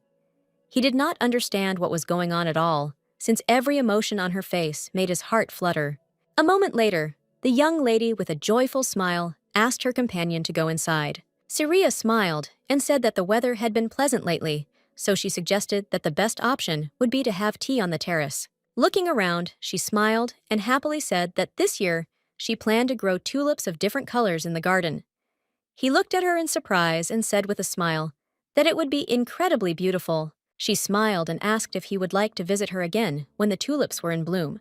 The Duke was taken aback for a moment as he was embarrassed by such words. But after a moment, he looked away from her in embarrassment and agreed. The lady immediately beamed with happiness and with a joyful smile said that she was looking forward to the day when they would meet again. Seer, looking at her lover, said that she wanted to be synonymous with honesty because this terrace was her favorite place in this house. And the bench is the best place to admire the beauty of the garden. She spoke tenderly of how when she sat and looked at the sunset or the night sky, she felt peaceful and at ease. In a past life, they often sat together on the terrace, admiring the flower field. She knew that these were simply unforgettable warm days that they spent together. But now they turned into memories that only she remembered. Looking at her lover, she understood that she was just a stranger to him. The great Archduke looked closely at the young lady and asked with concern if everything was all right with her, as he saw that she had become quiet. He took her hand gently and said tenderly that during the war, there were times when he could not overcome his fear of battle, and he knew very well that at times it was difficult to control his feelings and calm down. Cardi, looking at the young lady, she said that of course she understands everything, and she does not have such fears. But right now, he could clearly see that inside, she was also fighting a battle because she looked very confused. The young lady froze in place for a moment and looked at her lover in surprise because she realized that he had no memories of the days that they lived together. He looked at her with embarrassment and said that if something was bothering her, she could always tell him about it. She froze as she saw that beloved person whom she had always known. She saw that in front of her was her lover, who was very kind to her and sweet without looking at the young man. She asked him to hold her hand a little longer. The young lady was really fine now. She knew that they were now creating new and bright memories together. Seer looked into the distance with a smile because she noticed that there was no better place in the city to admire the garden and the sky. She smiled and asked her companion if he liked this place because a pleasant, fresh wind blew. Cardi sighed heavily and said that he liked everything because the garden was really beautiful. He understood that the garden was not important now since the young lady was important to him. Cardi looked closely at his companion as he knew that she looked like a real forest fairy. She smiled and apologized for not giving him a proper reception. Seer informed her companion that she would arrange a formal reception at the proper level the next time he came to visit her. He nodded thoughtlessly, agreeing with her. At that very moment, the young lady looked at him with a smile as she saw that he was immersed in his thoughts. The young man shuddered as he was a little carried away by her and his thoughts. Seer, looking at the Grand Duke, said that she still had to ask about something. She moved closer to him and asked if he had slept poorly last night. The young man looked at her in surprise, as he had not expected such a question. At that very moment, he smiled and said that he was fine. But she knew that this was not true, because she knew very well about his problems with sleep, so she suggested that he take a little nap. She was angry because she knew that he was trying to deceive the wrong person. Seer stared at her lover as she clearly knew that he had chronic insomnia. He thought for a moment as he could not allow himself to do such a thing. She smiled and said that being a knight was good, but everyone should know the limits of their abilities. She was very nervous because she did not know what could happen if someone hurt him. Cardi looked at her in surprise because he did not understand why she was so puzzled. At that very moment, the young lady asked her companion with a smile if he would like another cup of tea. He thanked her with a smile. Seer informed him that she had prepared chamomile tea, and she hoped that he would like it. A moment after drinking the tea, he involuntarily leaned against his companion. She smiled as she hoped that now he could sleep. Seer looked at us tenderly at her lover and said that she had specially prepared chamomile tea because it promotes relaxation. She looked at him intently, not knowing how many nights he had been awake this time. Seer gently laid him on her lap and said with a smile that in this life she wanted to be the one he could rely on. She asked him to be with her in this new life of hers, and she stroked his head with tenderness and care, and also kissed him. Seer, filled with embarrassment, pulled away from her lover. She was a little confused as she knew that kissing was a common thing in the past, but now, for some reason, she felt awkward. Her heart was pounding like crazy, and to her regret, she could do nothing about it. The young man slowly opened his eyes, as he did not understand when he had managed to fall asleep at all. At that very moment, he saw small, pale palms in front of him. He was taken aback as he realized what had happened. She smiled and asked her companion if she had managed to wake him up. Cardi immediately pulled away from the young lady and apologized in a puzzled manner, as he hadn't meant to do anything like that. But by pure chance, he had fallen asleep on her lap. She smiled and said she knew it. He was embarrassed and taken aback, asked in surprise, "Really?" And all this time, we had been covering his face with our hands so that the sunlight would not be able to wake him up. She smiled and said it wasn't such a big deal. At that very moment, she asked him with a smile how he was feeling because she wanted to know if he had rested well. He sighed heavily and said that he was fine, so she didn't need to worry. She said with a beaming smile that she was now convinced that the chamomile tea she had prepared had been a good idea after all. He looked at her in surprise, as he had not expected to hear anything like that at all. She smiled and asked how much he knew about tea. Cardi looked at her with bewilderment and said that he was not particularly interested in the topic. She smiled and looked away from him, and also informed him that if it became known in social circles that she had made this tea for him, it might become a topic of conversation. Seer looked at the young man and said that chamomile tea, which was widely available, was used by people of all walks of life, and she heard that he had been on the battlefield for a long time. So now she thought he was just incredible, but also very tired and stressed. She looked closely at the young man and reported that the chamomile tea had a calming effect. In the past, it was this tea that the great Archduke loved most. After all, when he couldn't sleep, she would brew him tea from chamomile petals. She always enjoyed watching him slowly fall asleep after a cup of tea. Seer knew that this tea helped calm the nervous system and help a person fall asleep quickly and soundly. Even if it was just a moment, she was happy that she could enjoy this nostalgic moment that reminded her of the old days. Seer said, with a happy smile, that she was very glad that she could help him fall asleep. Cardi looked at his companion in surprise, and intently, as it seemed to her that she had been observing his condition for a long time. His value was determined only by his endless victories on the battlefield. Until now, there was not a single person who would think about his suffering. Even he never thought about it. He turned his embarrassed gaze away from his young companion and said that, in fact, he couldn't even remember how long it had been since he had slept so soundly and peacefully.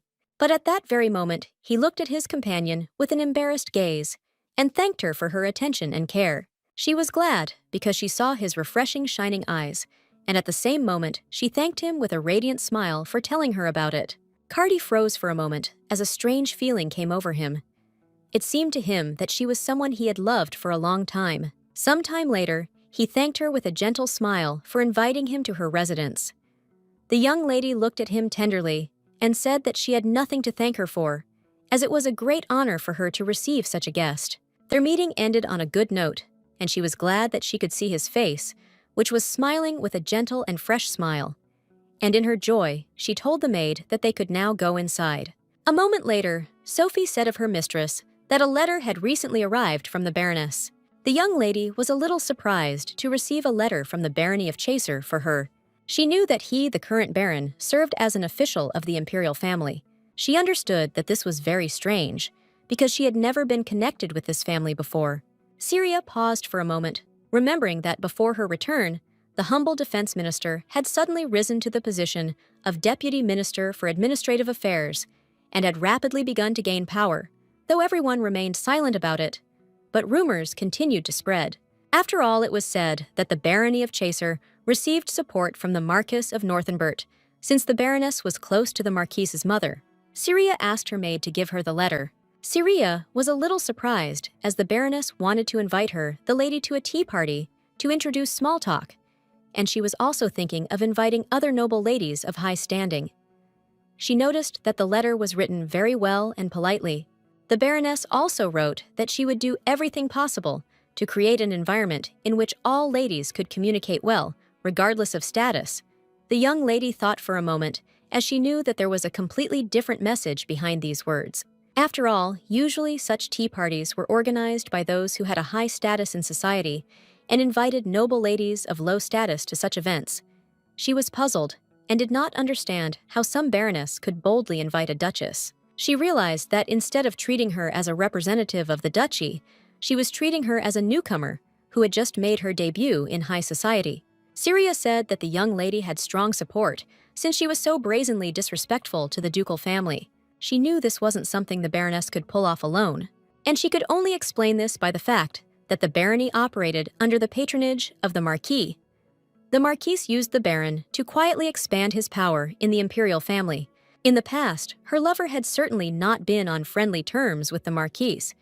She could not predict his thoughts, but nevertheless she understood that since she remained in the estate, she would have to attend such an event at least once. She smiled, and looking at her maid, told her to convey that she accepted the young lady's invitation. She had no intention of avoiding her, and understood that she was doing everything for the sake of her lover. Seer accepted the invitation. The baronesses also began to drink, and the baroness informed her of the time and place. Seer understood that at first glance, the guests might seem unremarkable to everyone, but as expected, the Marquis's mother will also be present at this celebration. In her past life, her relationship with the Marquis's family did not work out, all because Essen-Nortenberg, the emperor's nephew, was going to become the next emperor. But he is the one who provoked the emperor's hatred towards the Grand Duke and secured the emperor's support. People called him the imperial language, since he knew how to take advantage of the emperor's favor.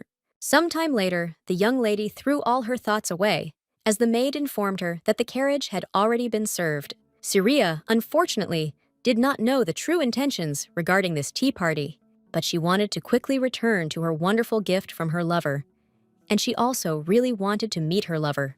When she arrived at the estate, she was met by a maid who asked for forgiveness, as the lady of the house wanted to apologize for not being able to meet her in person. Seer thought for a moment, as the baroness had dared to invite her only lady of the empire from the ducal family, yet she sent a simple maid to meet her, instead of coming out and apologizing herself. She saw that the maid was a little scared. Seer sighed heavily and told the maid that her mistress should learn some etiquette. She looked at the girl intently and said that she shouldn't worry at all, because it wasn't her fault that her mistress had put her in a difficult situation. Seer looked closely at the maid and told her to go and tell her mistress that Lady Littenheim had arrived. At that moment, the maid bowed and said that she would do everything now. The young lady turned around in an instant as she heard a familiar voice. The baroness greeted the young lady with a smile and asked for forgiveness, informing her guest that she had been talking with other ladies who had arrived earlier and were a little late. With a fierce grin, she asked him to understand her and forgive her. Seer, in turn, looked closely at the young lady as she saw that her gaze was not welcoming. The baroness looked at the guest with a fierce grin as she saw that there was only a young child there. The only lady of the empire from the ducal family was right in front of her, but the baroness understood that the young lady was just a maid's daughter who imagined herself to be a noble lady.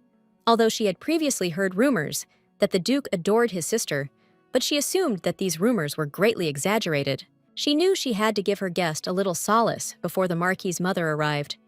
She said with a satisfied smile that the young lady had visited her humble home, and it was an honor for her. Seer looked at the baroness with the same feigned smile and asked if she really thought it was an honor for her. The baroness was taken aback and asked for forgiveness, as she did not understand what the young lady was talking about.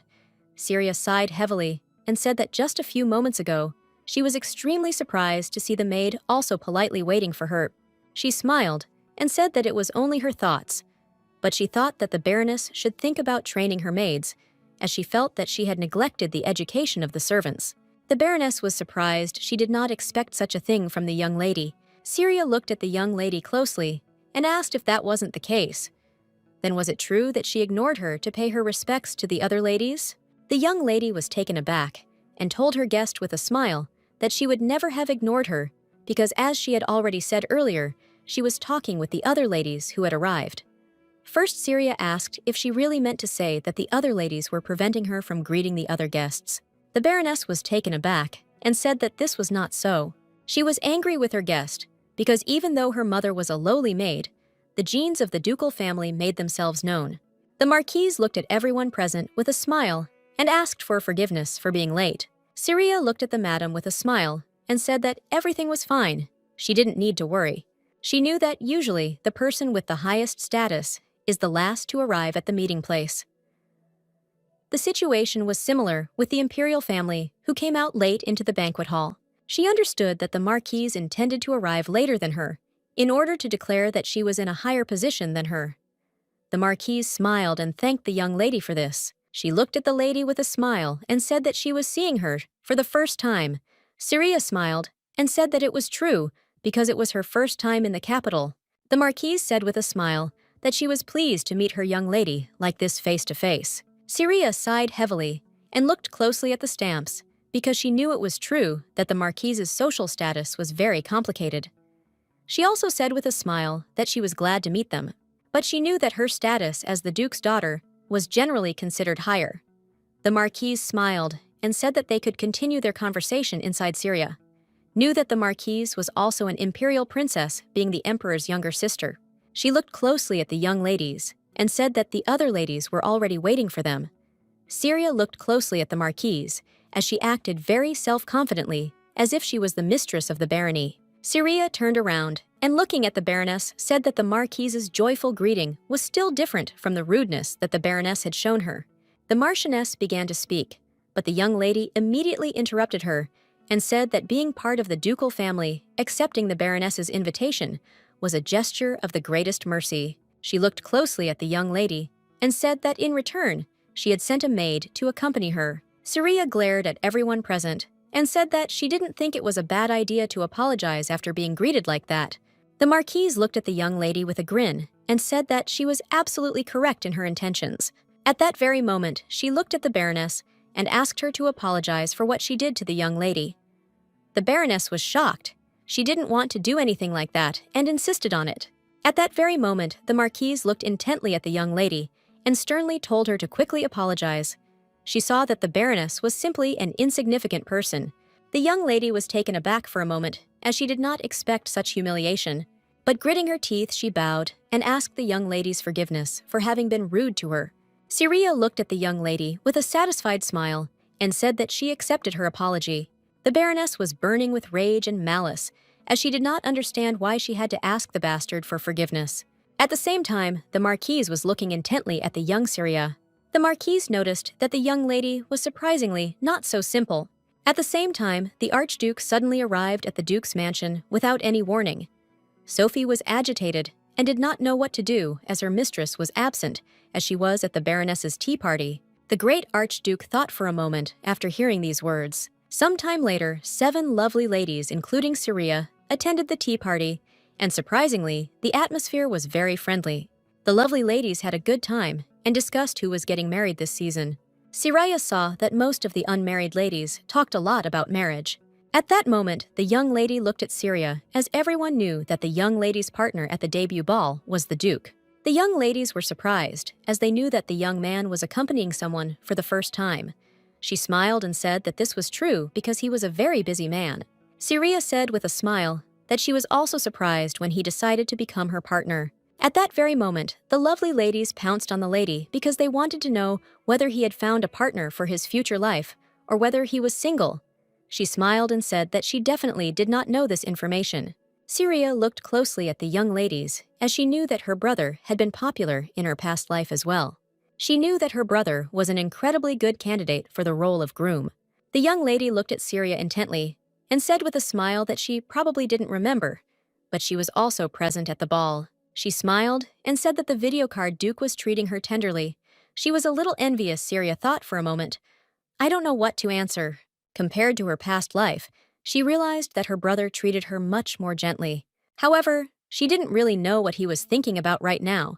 She didn't understand why he treated her like a dear little sister. The Marquise looked closely at the young lady and said with a smile, "And their relationship seems very good, like brother and sister." She looked at the young lady with a satisfied smile and asked why she did not call the Duke affectionately by his name. She wanted to know if the young lady was being too rude to him and calling him by his title, since they were close as rumors said. And the young ladies looked at Syria intently, so they wanted to hear the answer to the question posed. After all, her every action was being watched, and she understood this perfectly well. Syria looked at everyone present with a gentle smile and said that she called him that, first of all, because he was a duke, and secondly, because he was her brother. She also said that she could not boast of her special relationship with someone like a duke. She looked intently at the Marquise and said that since this could give free rein to the thoughts of those people who love to gossip and invent all sorts of misunderstandings and excuses.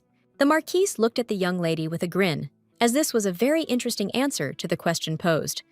She saw that the girl was surprisingly very smart. She wanted to test how much the young lady was worth to the Duke, and she thought that it would be easy to ridicule her in front of others. But to her surprise, she turned out to be no pushover. At that very moment, the young lady remembered something. She sighed heavily, and looking at everyone present in the press, was the great Archduke not also present at the debutante ball? Seer was a little confused and didn't understand why her lover's name suddenly came up in the conversation. The young lady looked away from everyone in embarrassment and said that she thought she had some prejudices about the Archduke. The other lady supported her, as he frightened everyone because of his great power, and no one knew how much power he had. And this frightened everyone. Seer looked at the young lady with a smile and would have started to speak, but she interrupted her, and looking at her, asked if the Archduke had helped her then. Then she said shyly that he returned to the ballroom with Seer, and she thought that he looked very nice. At the same moment, her friend supported her and said that she also thought about it. She said with admiration that he was as beautiful as a statue. Seer was a little puzzled and knew that this conversation was very strange, but she knew that it was good that the young ladies had such an opinion about her lover. But still, she was jealous because the other ladies showed interest in him. At that moment, the young lady looking at Seer said with a smile that the Archduke was certainly handsome, but she thought that the most impressive person at the debutante ball was Seer.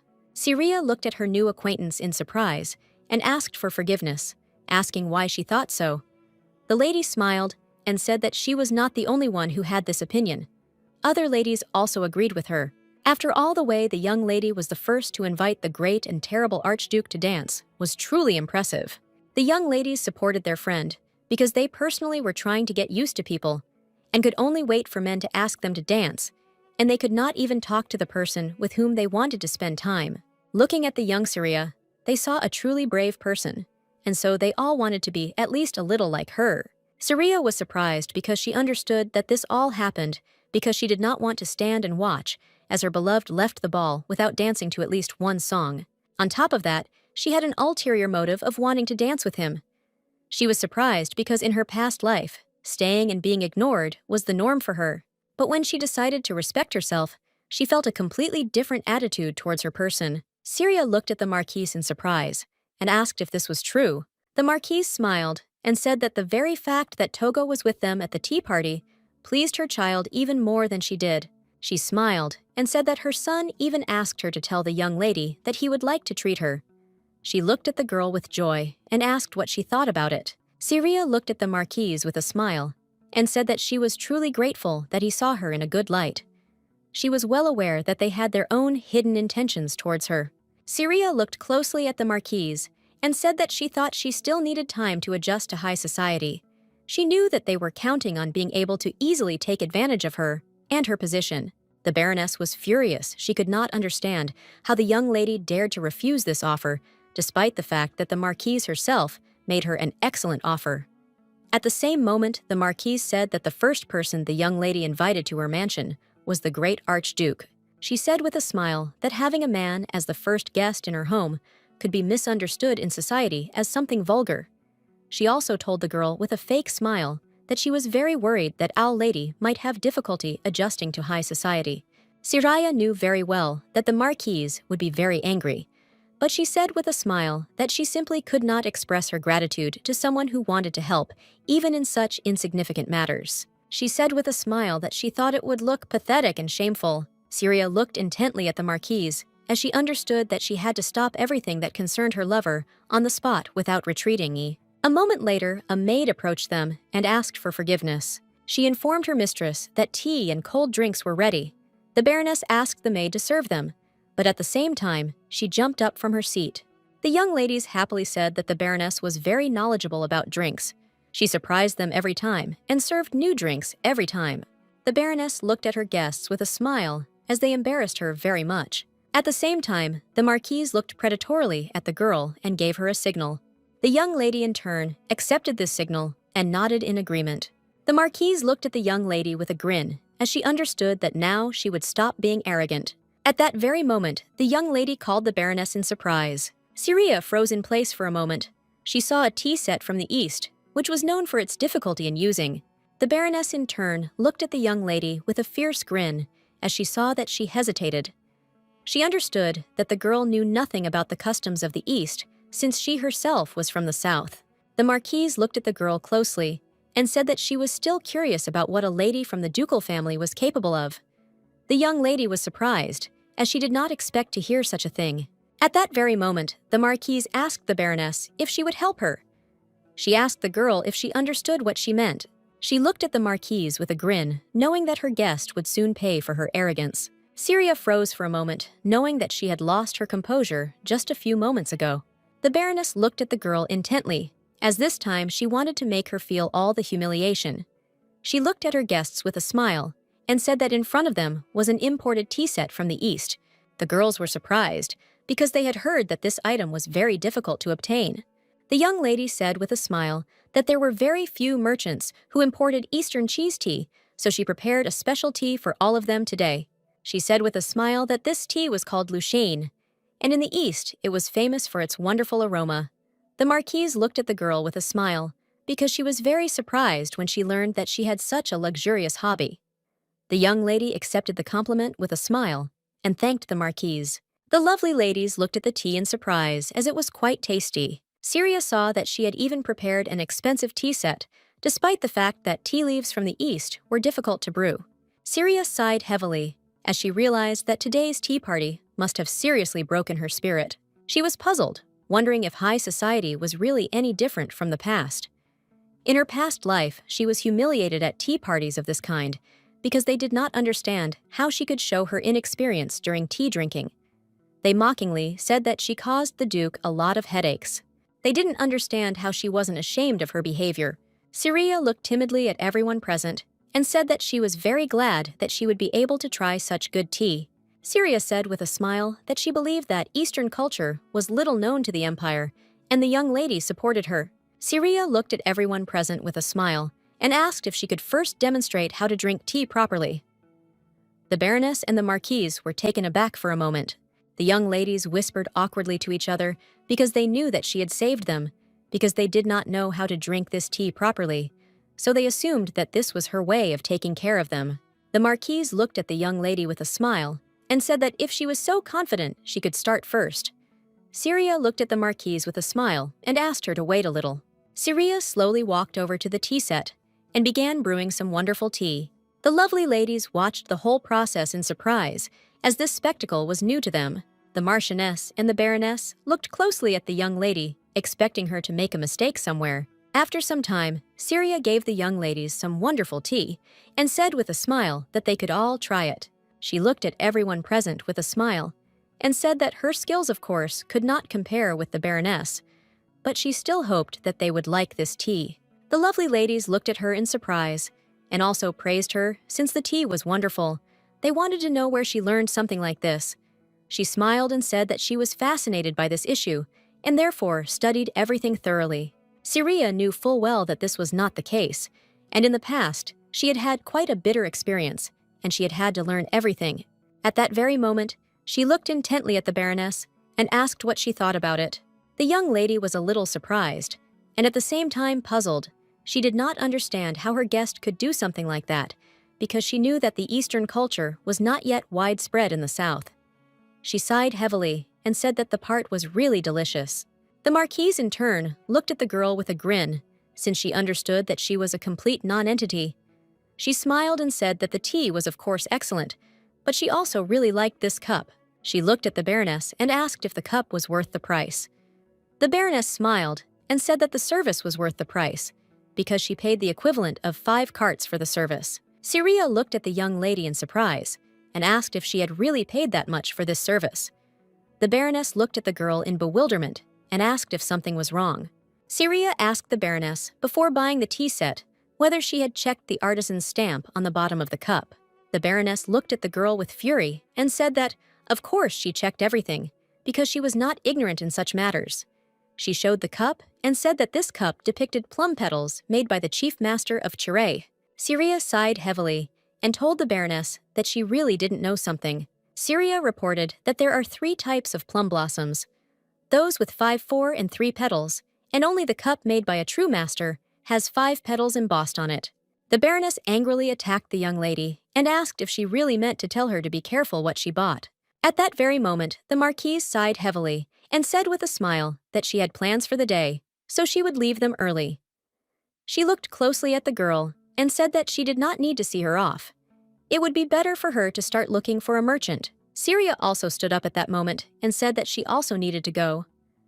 She smiled and said that she had already drunk enough tea. She looked at the Baroness closely and said that it was only her opinion, but she thought it would be good to make tea a place where everyone could enjoy it. After all, serving tea from an unfamiliar culture, without giving guests the opportunity to learn how to brew, it can seem quite rude. And at that very moment, the young lady sighed heavily and said that Syria was saying everything was correct because she personally was embarrassed by this act. They looked closely at the lady of the house and said that since she herself had been deceived by the merchant, she was also not very knowledgeable in this matter. A moment later, all the ladies stood up and said goodbye to the Baroness. The Baroness was furious. She did not understand what had happened and why everything was exactly like this. At that very moment, she furiously shouted for the servants to immediately bring the merchant to her Syria. At the same time, she left with a satisfied smile of a winner. A moment later, the Marquise called out to the lady standing on the street with a smile and said that today was a lot of fun. She looked closely at the girl and said that, although she was still very young, she had cleverly united all the ladies. And this was very wonderful, because anyone who was present there would have thought that it was she who had organized the tea party. Syria glared at the Marquise, as she assumed she had gone too far beyond being a simple guest. She said that her family rarely visited the Empire, but there was one thing no one knew. Syria glared at the Marquise and said that any member of her family would never tolerate actions that would undermine the reputation of the great house. Syria said with a grin that they would remove any opponent from their path, and at the same moment, she noticed that the Marquise was an old friend of the Baroness. The Marquise froze for a moment and looked at the girl in surprise, as she noticed that she was using the Baroness to test her. The Marquise understood that if this was the case, then this was a warning not to challenge Littenheim. The Marquise was surprised as she saw before her an incredibly experienced young girl who had recently debuted in the new social world. She understood that if the young lady gained the experience of a lady from a large aristocratic family, she would be a priceless treasure. At that very moment, a young man approached them and said with a smile that he had come to the estate to see his mother, but he could not have imagined that on his way he would meet a beautiful young lady. The Marquise looked at her son with a smile, since he had come after all. He looked at the girl with a smile and said that he simply assumed that they were destined to meet. She looked intently at the young man, for she saw before her none other than Essen Northernbert. He looked at the young lady with a smile and said that he was very sorry that he could not greet her separately at the debutante ball. Syria looked at the young man with a joyful smile, for she knew that she should avoid him in Meru. At the same moment, she said that it was very nice to see him come to visit his beloved mother. She wanted to say that she should leave since they had met in a way that she did not want to disturb them. At that very moment, the young man said with a smile that he was very glad that the young lady had formed a positive opinion of him, so he invited her to dinner at that very moment. He smiled and asked when it would be convenient for her to have lunch with him. Syria looked closely at the young man, as she saw that he didn't even bother to ask what she thought about it. She thanked him with a smile for the invitation, and at the same moment said that she was not yet grown up enough to meet someone one-on-one. The Marquise looked at the young lady with a smile and asked her to think and give her son some of her attention. She was furious and did not understand how bold her married child was. An ordinary servant does not know her place. She did not understand how the girl dared to reject her son. The Marquise said with a smile that it would not be difficult to share the mealtime, since her son might be embarrassed if she continued to refuse. She smiled and said that he was not so green and young to fall in love with her at first sight, and for the young lady, it would not be a big problem. Syria looked at the young man with bewilderment, because she did not understand why he just stood there and calmly watched and listened to such conversations, because it irritated her. She noticed that not only the Marquise, but also her son, were very strange. At the same moment, she asked for forgiveness, and said that she had no intention of changing her mind. A moment later, the Grand Duke approached them and asked what such nonsense was needed for her. He looked at them intently and asked if the young ladies had not made it clear to them that this was inconvenient for her. Syria froze for a moment and stared at her lover, as she had not expected to see him at all. At that very moment, the Marquis looked at the young man with a fierce grin, and a moment later, he asked what he was doing in the Baroness's residence. The young lady in turn looked at the young man in surprise, as she also wanted to know how he ended up in the residence. The Grand Duke looked away from them awkwardly, not knowing how to explain his arrival. She looked at him in surprise, as she wanted to hear an answer. A moment later, the young man said that it was just a small coincidence. Everyone looked at him in surprise, as they did not expect such a thing. Seer looked at the young man with bewilderment. She didn't know what the chances were that the great Archduke could accidentally be strolling near the Baroness's estate. He really came to the estate on purpose. He didn't know if it was okay for him to show his affection for her in front of everyone. He was very afraid that he could cause problems for the young lady. But he had no intention of retreating, so looking at the Marquise's cheetah, he wanted to fight them back. At that very moment, he looked intently at the young lady and called her. Cardi sheepishly said he would like to accompany her to the mansion. She froze for a moment, as she did not expect this. She assumed that he knew that she was with the Marquise and Marchioness, so she wondered if it could be that he was worried, and that was why he came to take her away. She saw that despite his feigning calm, his ears were very red. With the speed of lightning, she suddenly grabbed the young man by the hand and told the Marquise that she was very sorry, but they would not be able to dine together since she intended to return with the Archduke. As she left, she smiled and said that they would see each other later. The Marquise was furious. She did not understand how to raise such a thing. The Marquise was burning with anger and fury. She did not understand who the young lady thought she was to treat them like that. The young man hastened to calm his enraged mother. The Marquis looked after them with a fierce grin as he realized that she had refused him and accepted the Archduke's offer.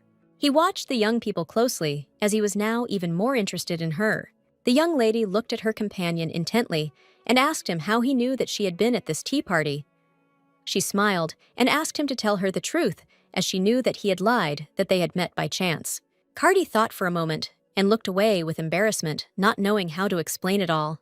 He sighed heavily and said that he was on his way to her mansion because he was very sorry that he had fallen asleep during their tea party that day. The young lady smiled and said that he didn't need to worry about that at all.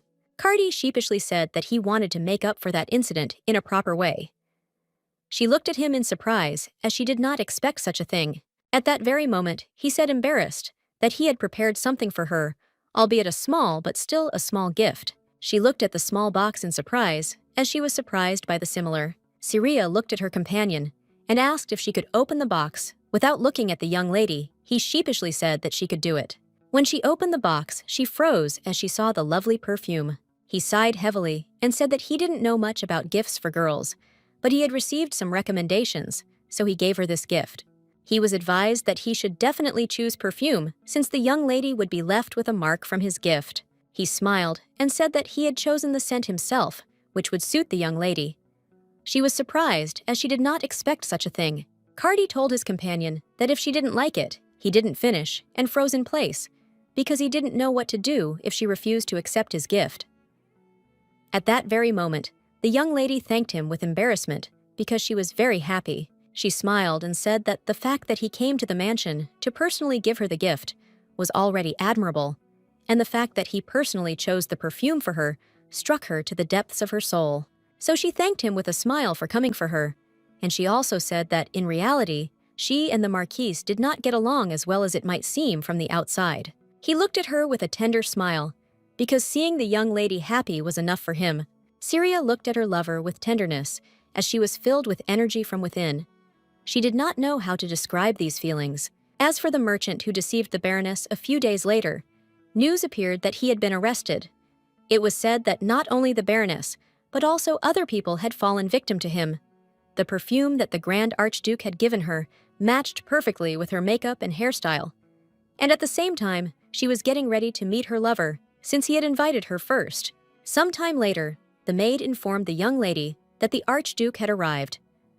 At that very moment, she joyfully said that she was already on her way to him. As they were returning to the residence, the young man sheepishly asked his companion if she had any free time. She was a little surprised, but he said that last time he fell asleep at tea and kept thinking about it. He understood perfectly well that he had ruined that day and wanted to somehow make up for lost time. Cardi, looking at the young lady, the lady said that, no, a new park had opened a long time ago, and it was one of the most popular attractions in the empire, and so he wanted to take her there. At that very moment, the young lady blossomed as she realized that this was an invitation to a date. She happily shouted that she really wanted to go there with him. The Archduke looked at his companion with a tender smile, as he was glad that everything was working out well. Seer was very happy that her lover invited her to visit the park together. She knew that this was a new place, which was a landmark of the empire, and this place would appeal to any lady. The young lady became deeply immersed in her thoughts, and at that moment stopped and wondered how her lover knew about such places. She was a little puzzled, because she did not know the answer to the question posed. But at that very moment she came because she heard a familiar voice. For a moment she saw her lover in all his glory, and with a radiant smile. Without hesitation, she quickly rushed to meet him. The young man froze for a moment as he saw that she was the most fragile girl in the world. Seer looked at him with a happy smile and asked if he liked the smell of the perfume that he had given her earlier. She smiled and asked if this smell suited her.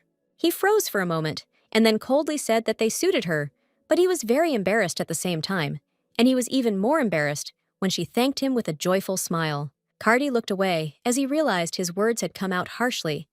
He didn't understand how he could have said something like that in front of her. The young lady, in turn, looked intently at her companion because she knew what he really was like. She saw that he was modest and sweet. Seer was very happy that she had not made a mistake and had taken advantage of his gift. Sometime later, they were driving to the park, and the great Archduke told his companion about everything on the way. He also said that, after a walk in the park, he was going to go to a coffee shop by the lake. She was surprised that he had organized everything in advance, but he only said that if she walked for a long time, she might get very tired. Cardi said with a smile that he thought it would be nice to have a planned route in advance. The young lady looked closely at her companion as she saw that he had planned everything. It seemed to her that this place was familiar to him. Also, on the way to the park, he told her about the coffee shop and ice cream. She was shocked as she did not expect to hear such a thing. They also talked about music. Seer stood there for a moment, with a smile on her face, as she knew that this was all very strange, since the Archduke she knew was completely indifferent to others, and lacked any sense of delicacy, because he served as a soldier. Seer wondered if he had taken a course on how to organize and date beforehand, so he knew how to spend time with his girlfriend. Seer wondered if he had started dating someone other than her. She knew that if she ignored the rumors that he was a monster, then looking at him now, she could tell that he was a wonderful match. Seer knew very well that he was very handsome, and was also one of the 3 great lords of the empire, and his wealth was impressive. Besides the fact that the emperor hated the Archduke, he was interested in finding a partner and potentially prolonging the young man's life. She knew there was a good chance the Grand Archduke had already met someone before her. Cardi looked at his companion in surprise, as he did not understand what had suddenly happened. He did not understand why the young lady had suddenly lost her mood. In a hurry, with concern in his voice, he asked if she was unhappy with today's plan of action. He said that he had made a lot of efforts to make her happy. At that moment, the young lady looked at him timidly and said she wanted to know something from him. She wanted to confide her heart to him. The young man froze for a moment. He didn't know what question she would ask him. She understood that even if he went on a date with another lady, it could not be considered a crime. But if before her, he was married to another girl, then this was a completely different matter. After all, in her past life, there were no rumors about his aroma with someone. But now she understood that this life could be different. She did not understand what kind of incomprehensible feelings she now felt in her chest. Cardi looked at her companion, sighed heavily, and asked if something had really happened. She looked at him intently, as she knew that he had previously said that he loved only her. At that very moment, filled with confusion and anger, she asked him if he had ever fallen in love with another woman. Cardi froze for a moment, not expecting to hear anything like that. Cardi was a little confused and embarrassed by the question, as he didn't understand why she was asking that. At that moment, everyone was thinking about their own things. The young man was puzzled and did not know what to answer. He understood that he should not imagine unnecessary things for himself. And his companion noticed that he did not answer for a long time, which meant that he had had a relationship before her. At that very moment, she sighed heavily and apologized for asking such a question, since it was his personal life, and she had no right to interfere in other people's business. Seer sighed heavily as she wanted to stop there. She understood that she had to close this issue because she had not met her lover for a long time, But at that moment, the young man said that he had never had personal meetings with other ladies. He looked at her intently and asked her to take his word for it. Syria in turn breathed a sigh of relief, but still asked how he knew about all the places that girls liked. At that moment, he abruptly turned his embarrassed gaze away from her and said that in fact, he did not know what kind of food or what places the ladies preferred. Without looking at his companion, he said that he had simply carefully studied the book. She looked at him in surprise and asked if he had read the book and understood everything at once. He smiled and said that the time spent with her was precious to him, so he wanted to think of the perfect plan. When she opened the book, she froze in place because she saw that it was full of underlining and notes, and at the same moment she was distracted from the book because the young man said that earlier she mentioned his personal life. Cardi looked at her intently and said that she was the kind of person who could ask him anything without thinking. Syria looked away from him sheepishly and said that somehow, when she was with him, it seemed to her that only happy and pleasant moments were happening. He looked at her with a smile and said that he had the same impression. Sometime later, they were strolling merrily through the park, and the young lady asked her companion if it was normal that she wasn't making any effort, but was simply being with him.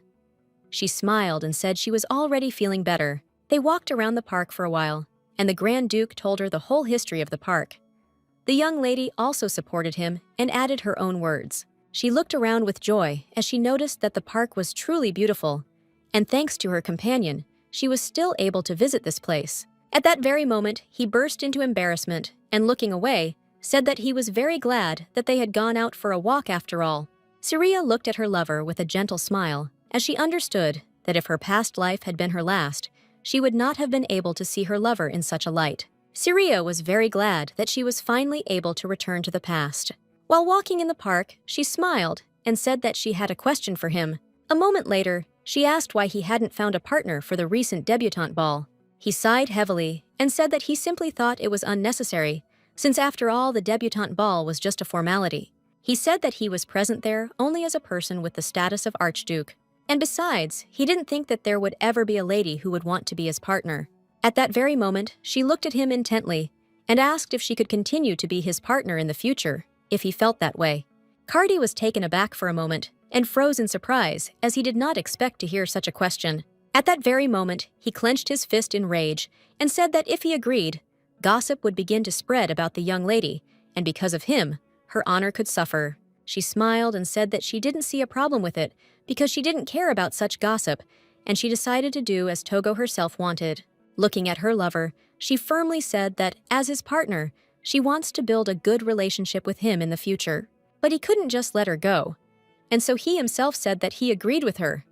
He didn't want to hide his heart and table or hide it from hers. He really wanted to tell her only the truth. She looked at him with a smile and extended her hand to secure their union. He thought that such luck had always passed him by, but now he realized that this was not so. She looked at him with a smile and wished him luck. A moment later, they were walking along a small path, and the young lady noticed that someone had made a heart shape out of fallen flowers. She came closer because she thought it was very cute. The young man agreed with her, and getting up, she accidentally stumbled and began to fall, but her companion managed to deftly catch her. She was a little confused and embarrassed as she found herself caught in his clinging embrace. Without looking at her companion, she thanked him shyly. Cardi, excited but also embarrassed, asked the young woman if she was okay. She sighed heavily and said she was fine. She had tripped because she had been in a hurry, but she was fine now. He said I was glad she was okay, but also noted that the park had just opened, so there weren't many walking paths yet. The young lady thought for a moment, as she now understood why the path sparkled so.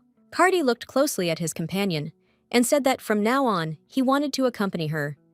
If she didn't mind, Syria was embarrassed by this and couldn't utter a word. But after a few moments, she agreed, and they slowly walked further into the park. She was glad that she had stumbled, because now she could feel the warmth of her lover. A moment later, they were taken aback as they heard a man's voice calling them. He said that if they came to spend time together, then they simply needed to make a portrait on canvas as a keepsake. He smiled and said that he would draw it and give them a discount. Syria looked at the man with embarrassment as she realized that, from the outside, they looked like a couple in love. She wanted to refuse, but at that moment, the great Archduke asked his companion if she would like to capture this day as a memory. Cardi looked at her in surprise and asked if she didn't want to do it. She wanted something like this, but she was very afraid that she could embarrass her companion with something like this.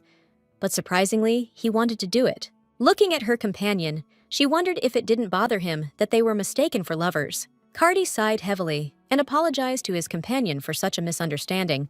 At that very moment, she pouted her beautiful lips and asked if he was really indignant because they had been mistaken for lovers.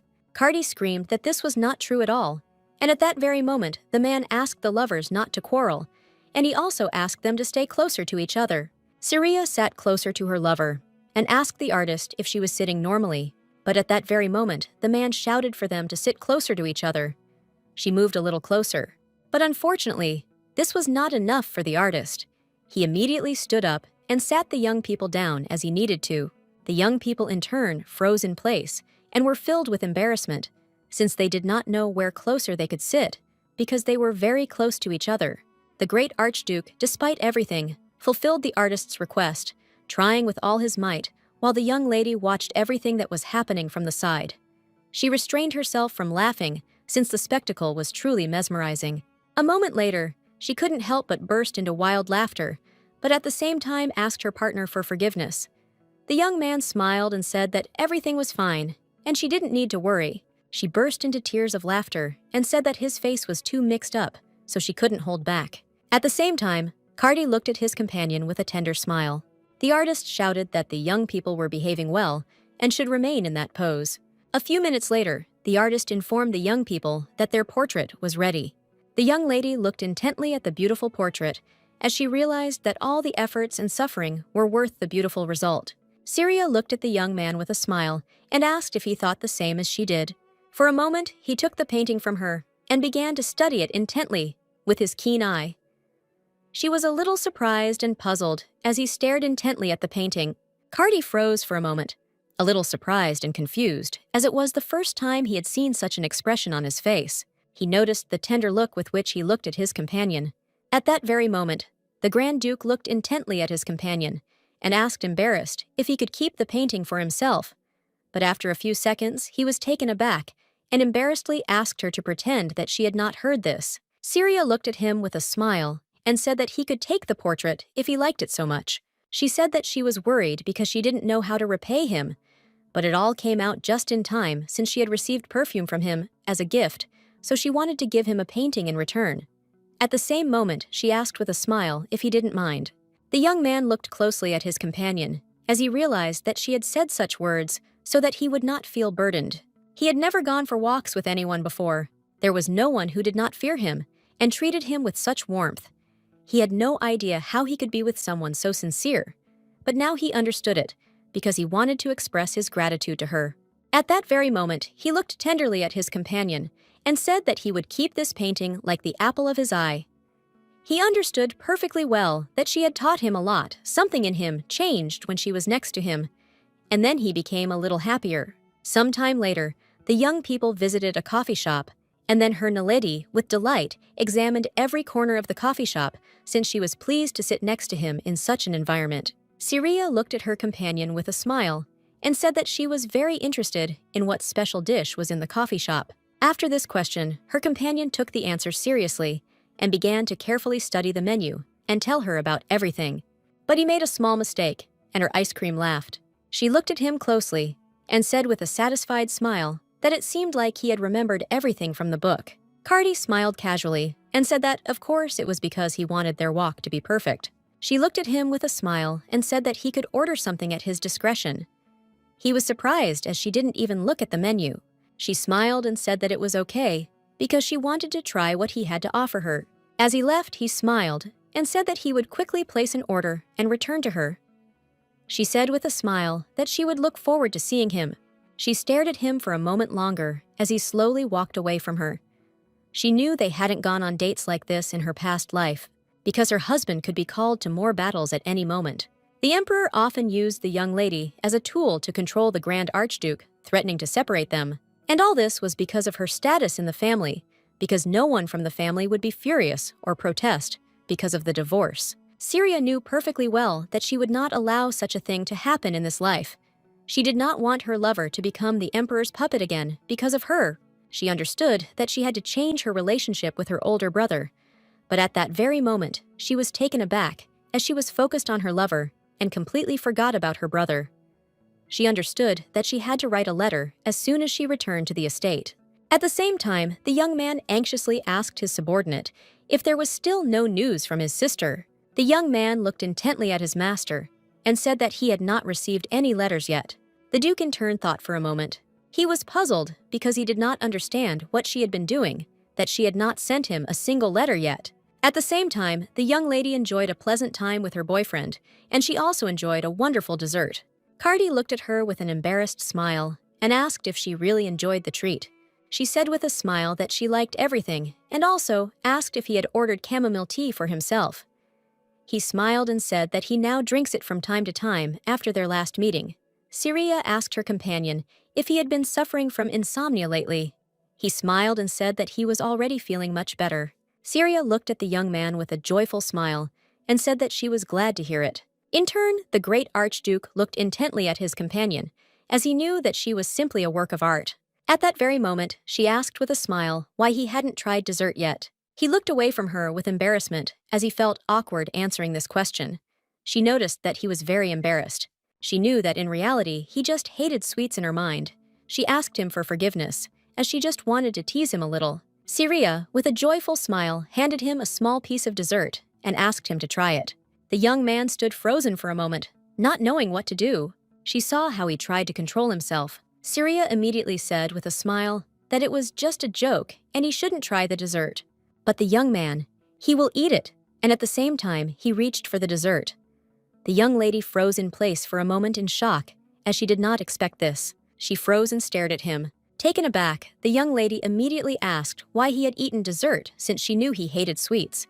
He smiled and said that it was simple, since it was she who suggested it. Seer froze and looked at the young man in surprise, as she realized that he was the same as before. In her past life, he often traveled to the Empire on business. Then, he would buy her cookies every time from a famous bakery, because she loved sweets very much. And then she would also try to play a joke on him. Cardi told her every time that he could only eat sweets if they came from his wife. At that very moment, the great Archduke looked at his companion and asked in surprise how she knew that he hated sweets. Seer in turn was taken aback, as she did not know how to answer this question. Seer smiled and timidly said that most men she knew hated sweets. Cardi looked closely at her companion and hesitated, asking with her eyes what was going on. She looked at him in surprise, but he immediately looked away from her and said that he just had too many thoughts in his head and she didn't need to worry about anything. She smiled and said that seeing him in such a state was a little disturbing. Cardi looked closely at the young lady and said that he was very curious to know what men were being talked about. Seer was taken aback for a moment, not knowing how to answer his question. At that very moment, she asked him if he didn't like that she communicated with other men. He froze as he had not expected such a question. He did not want to hide his feelings from his companion, so he wondered how honest he could be. Taking his embarrassed gaze away from her, he said that he thought she was right. But he understood that he had no right to interfere in the personal relationships of a young lady. At that very moment, she stood up and shouted that this was not so, and he was always allowed. She looked at him intently as she began talking about the men she had mentioned earlier. She smiled and said she meant her brother, as she didn't communicate with anyone else. The young man beamed with happiness when he heard this answer to the question. She looked at him tenderly as she felt relieved. She didn't know what to do because even in this life, she didn't love him one bit less. A moment later, they turned around because they heard the Marquise's voice.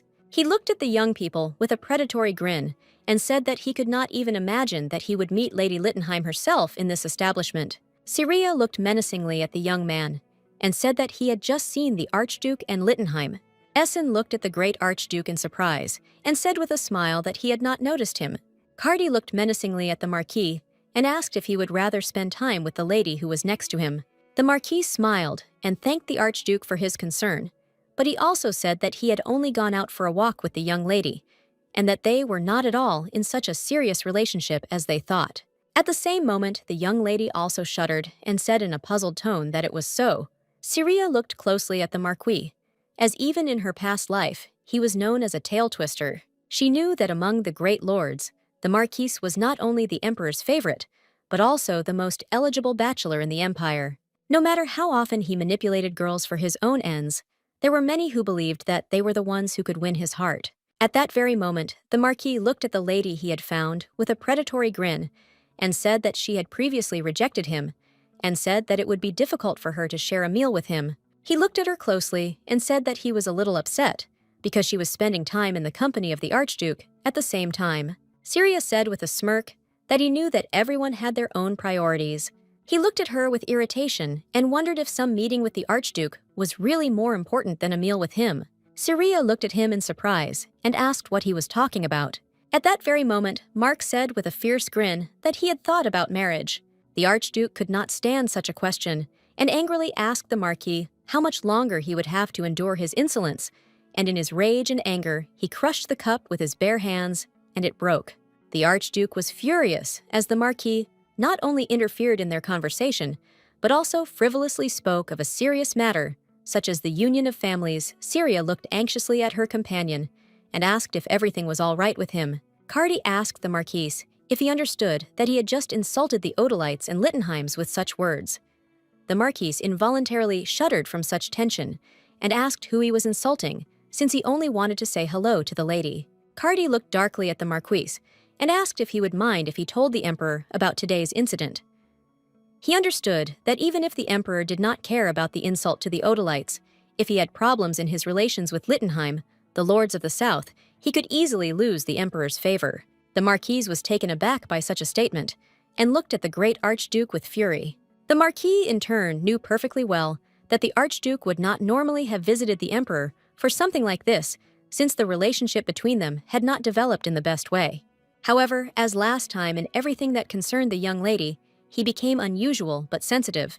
The Marquis smiled and told the young man that he had greatly exaggerated the fact that the Emperor would be angry with him. The Marquis knew there was no need to take any risks, so for now he intended to leave things as they were. He looked at her with a smirk, knowing that the Emperor would most likely be angry with him. Cardi, after making this statement, grabbed the Marquis's hand and asked angrily whether he should not bow properly when saying goodbye to someone. The Marquis looked at the young man with rage and shouted at him to let him go immediately. The Archduke in turn was burning with rage and set his brains down that he had said everything that came into his head and even ended the conversation without any manners. Looking at the Marquis, he said that he did not care about the display of rudeness on his part. However, he could not tolerate such behavior towards the young lady. The Marquis looked at the young people with fury and immediately said that they were saying goodbye and wished them a good time. He pulled his hand back and left them in a rage. Cardi looked closely at his companion and asked if she was okay. He was puzzled because he saw the expression on her face. He sighed heavily and said that he was very sorry that she had to see that. But the young lady did not want to listen to him, and at that very moment she screamed and called out. Seer looked at him intently and hurriedly asked if he was okay. He looked at her with bewilderment as he did not understand what she was talking about. Seer screamed and asked if he was hurt, and she took his hand because she wanted to look at his wound. The Archduke was taken aback and sighed heavily and said that his hand was fine. She didn't need to worry. Seer was furious and didn't understand how he could say such a thing since he had just broken a pair with his bare hands. He froze, not knowing what to answer. Seer was furious and asked what would have happened if he had cut himself or if there had been a piece of glass in the hole. The young man couldn't resist laughing. She looked at him in bewilderment as she didn't understand why he was laughing. Cardi looked at his companion sheepishly and said that he appreciated her concern for him. She looked at us intently about his lover because she knew that it was he who helped her stop neglecting herself, because it was he who always put her first. Seer looked at him intently and said that, of course, she would always worry about him. He smiled and asked if that was true. Cardi didn't recall anyone other than the young lady doing anything similar for him. Sometime later, when their walk came to an end, the young lady thanked her companion for bringing her to such a place. Cardi sighed heavily and apologized for having witnessed the unpleasant incident with the Marquis earlier. Seer smiled and asked why he was apologizing for this incident. He was puzzled, as he thought he could have handled this incident in a different way. He said that even though he tried to help her, he couldn't stop thinking that he had behaved inappropriately in the presence of a lady. Seer looked at him with a smile and said that he didn't have to apologize since it wasn't his fault. The only one who should apologize for his rude behavior was the Marquis. Seer looked at the young man with a smile and said that, on the contrary, she was happy that he cared about her. He sighed heavily and said that he really wanted everything to go as well as possible today, and he sincerely wanted her to feel good. The Archduke stated that he rarely went out with anyone, so he might be a little inexperienced today, but he said that if they ever met again, he would try his best to ensure that they had a good time together. Seer looked at her lover with a gentle smile as she saw that this was a rare sight. She did not expect to see her lover being so sincere and talkative.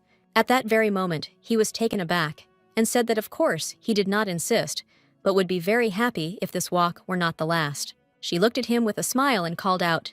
Seer said with a happy smile that since she came to the capital, the time spent with him was the best. The young man froze in place from shock and surprise, as he did not expect to hear anything like that. She smiled and said that he could invite her to meet at any time convenient for him, as she really enjoyed spending her free time with him. He smiled tenderly at her, as he was glad to hear such a thing. But at the same time, he noted that it was the most wonderful day, and after a few seconds, he handed her a small book as a gift. Seer happily thanked him for such a gift. A moment later, she wished him a safe journey.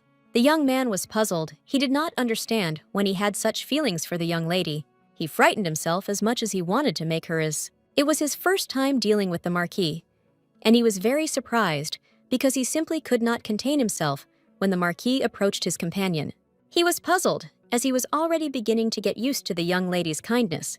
He thought for a moment, because earlier she had said that her best memory after arriving in the capital was the time spent with him. What had concerned him since he was born? And until now, his most pleasant memory was the short time spent with her. He was glad that he finally met such a beautiful and sweet lady on his way. After some time, Seer read a selection of poems that would suit another person, and she also saw the bookmarks left behind. She knew it was a classic way of expressing feelings that few people used these days. She knew that it was very similar to her beloved, so she did not understand what else was needed for happiness. She thought for a moment and wondered how she could unobtrusively propose to her lover. Seer, in turn, really wanted to marry her beloved again, but she didn't know how to properly propose to him. She knew it hadn't been that long since they first met, so she wondered if it would be weird if she proposed to him right now. She knew that in the past, the emperor had rushed into the engagement, but now was not the time for her.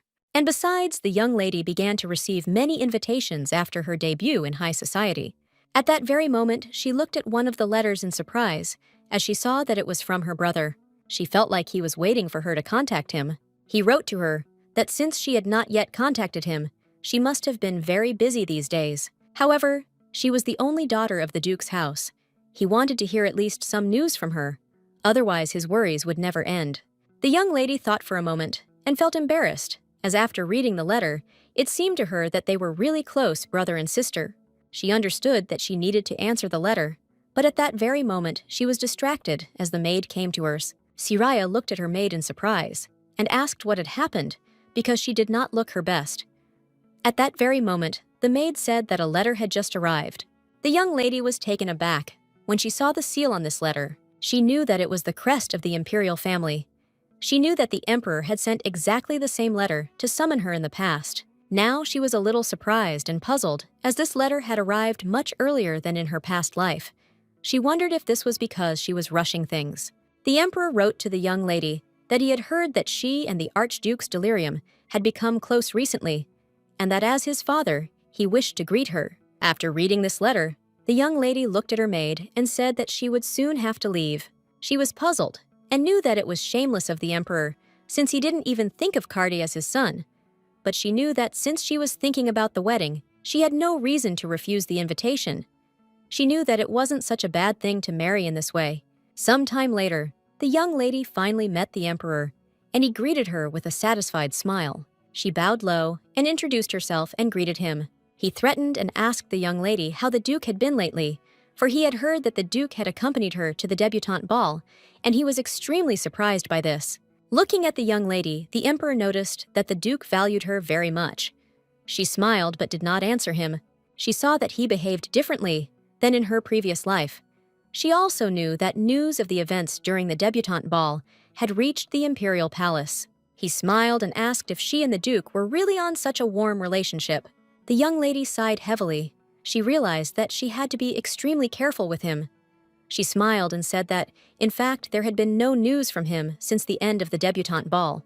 The emperor looked at her in surprise, as he did not expect to hear such a thing. Seer knew perfectly well that she shouldn't let him know that they were on good terms with each other. She knew she had to do this if she wanted to marry her lover safely.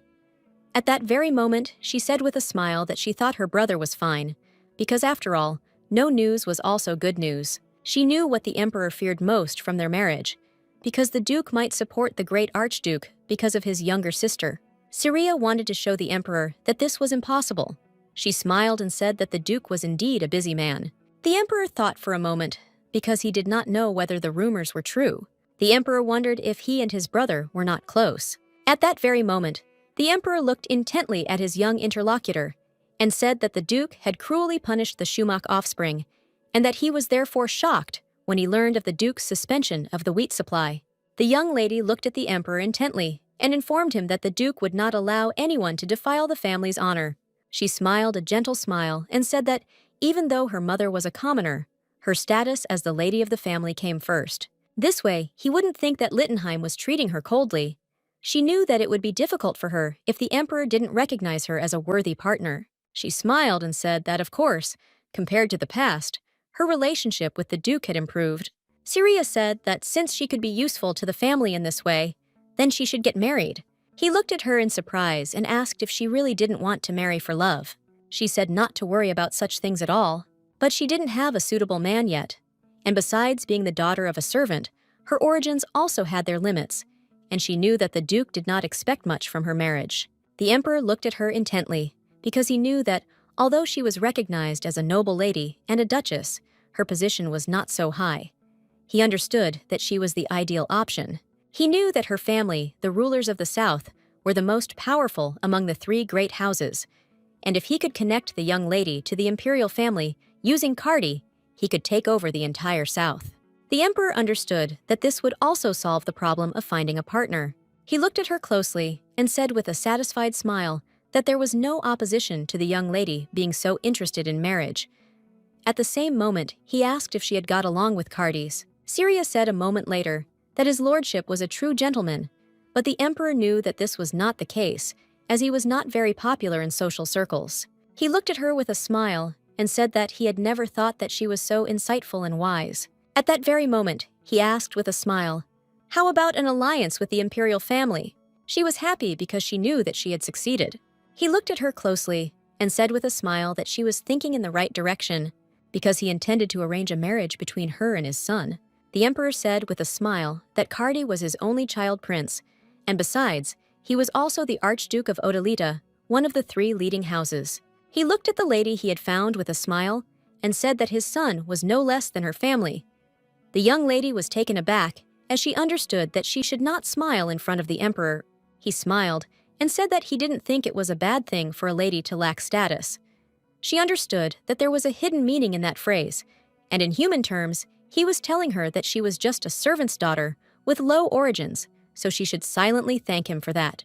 She saw that he, as usual, attacked his interlocutor. She understood that he remained the same as in her past life.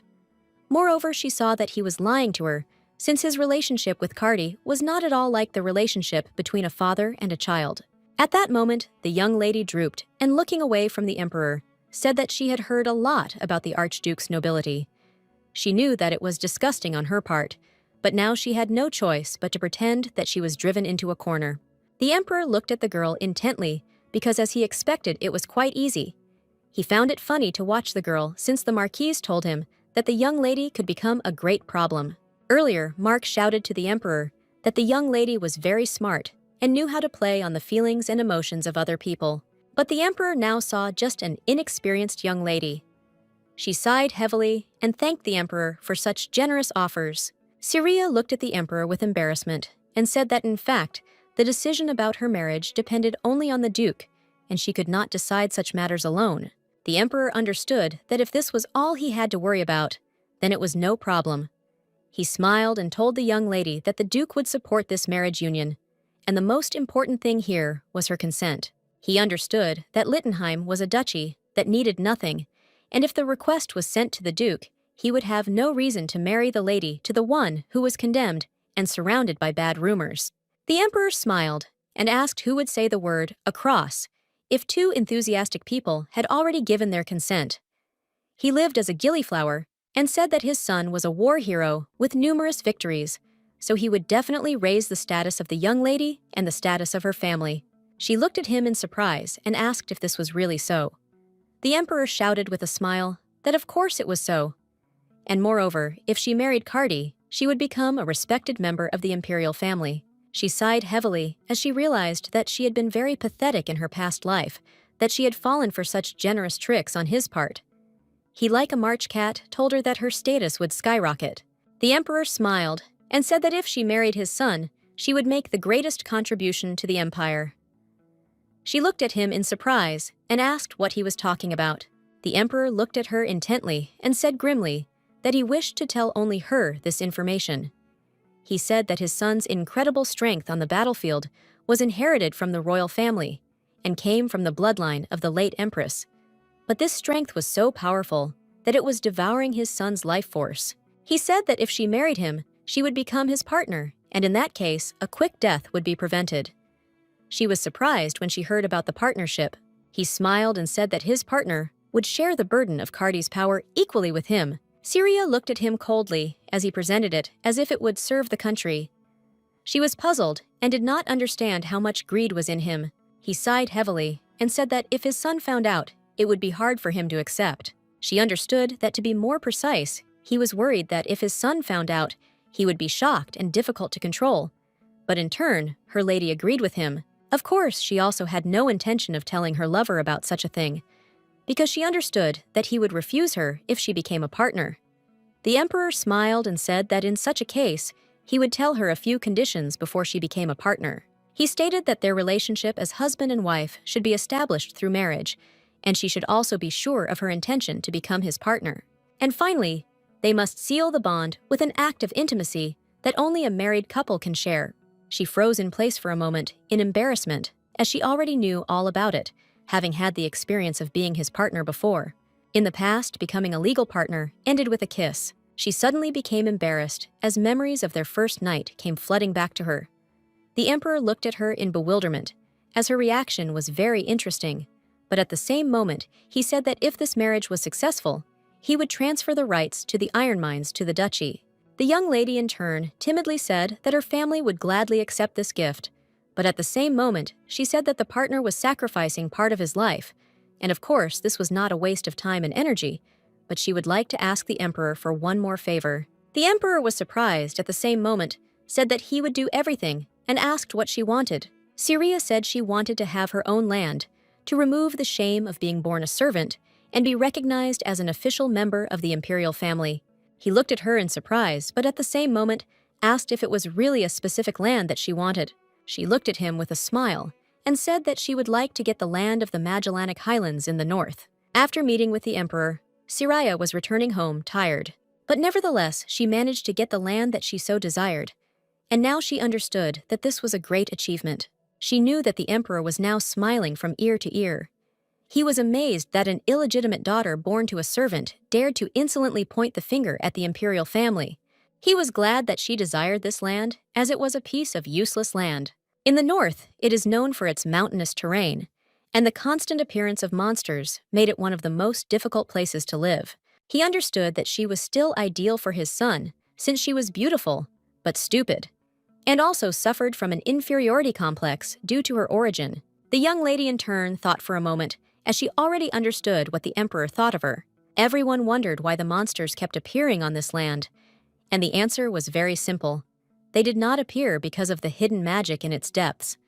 In her past life, the inhabitants of the north constantly prayed to the imperial cheetah to pacify the troublesome monsters. And eventually, Cardi conquered the land, and then discovered something very interesting.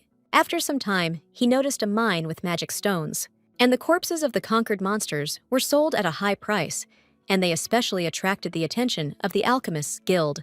They believed that perhaps, if their corpses were used to fertilize the soil, the resulting plants would become an antidote to the monster's poison. The alchemists' guild proposed to conduct an experiment on this land, but the emperor refused, although he could not deny that it was entirely possible. Seer knew that she was very unwell at that time, and at the same time her beloved was cleaning the land. She had nosebleeds from time to time, but they were at the level of fatigue. A sharp deterioration in her health occurred only in the last year of their 10-year marriage. It was when Cardi won over Reyes that she thought her health had deteriorated because of the win.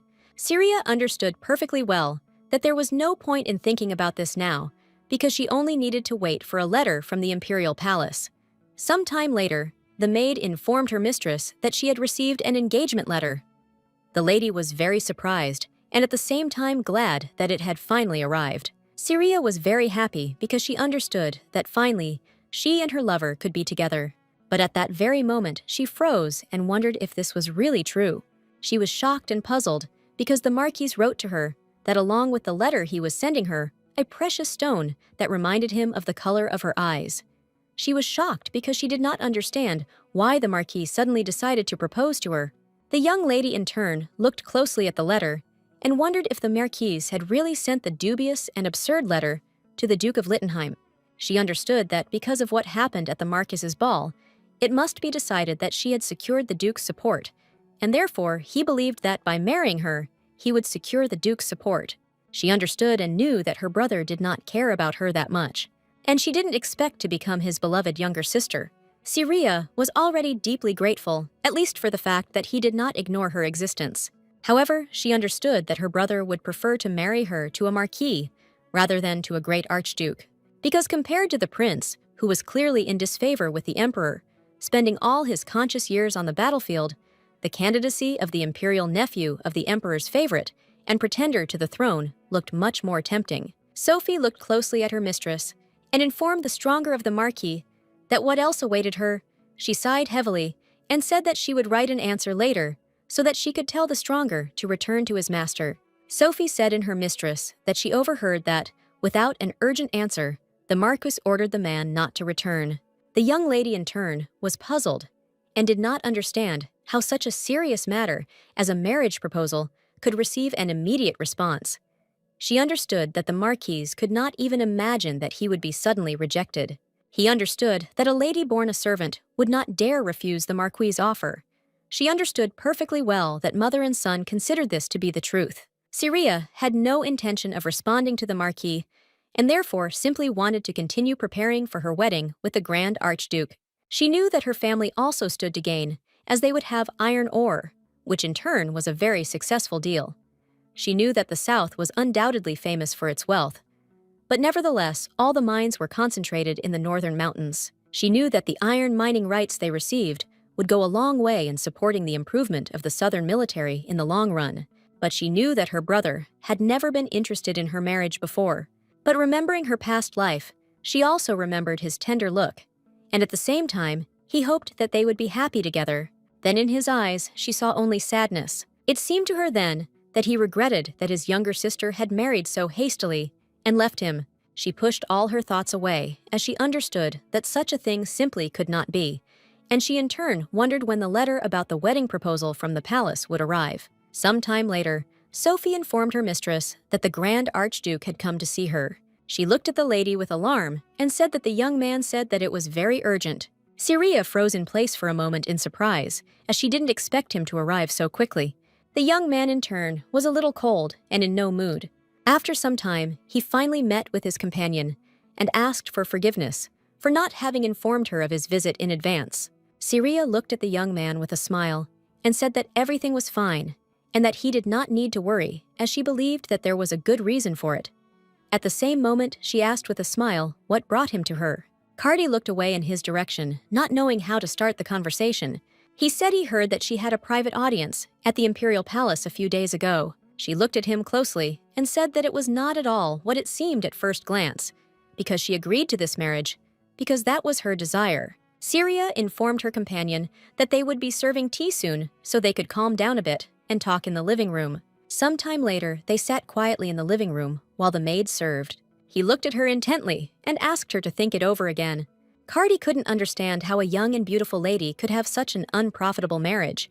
He said that she didn't need it at all. He looked at her intently and said that he was forbidden from having that kind of relationship and had no right to marry. She looked at him in surprise. There was a reason why he said such things. She was furious, and since she tried very hard to meet him again. And at that very moment, She realized that he had no idea what she felt.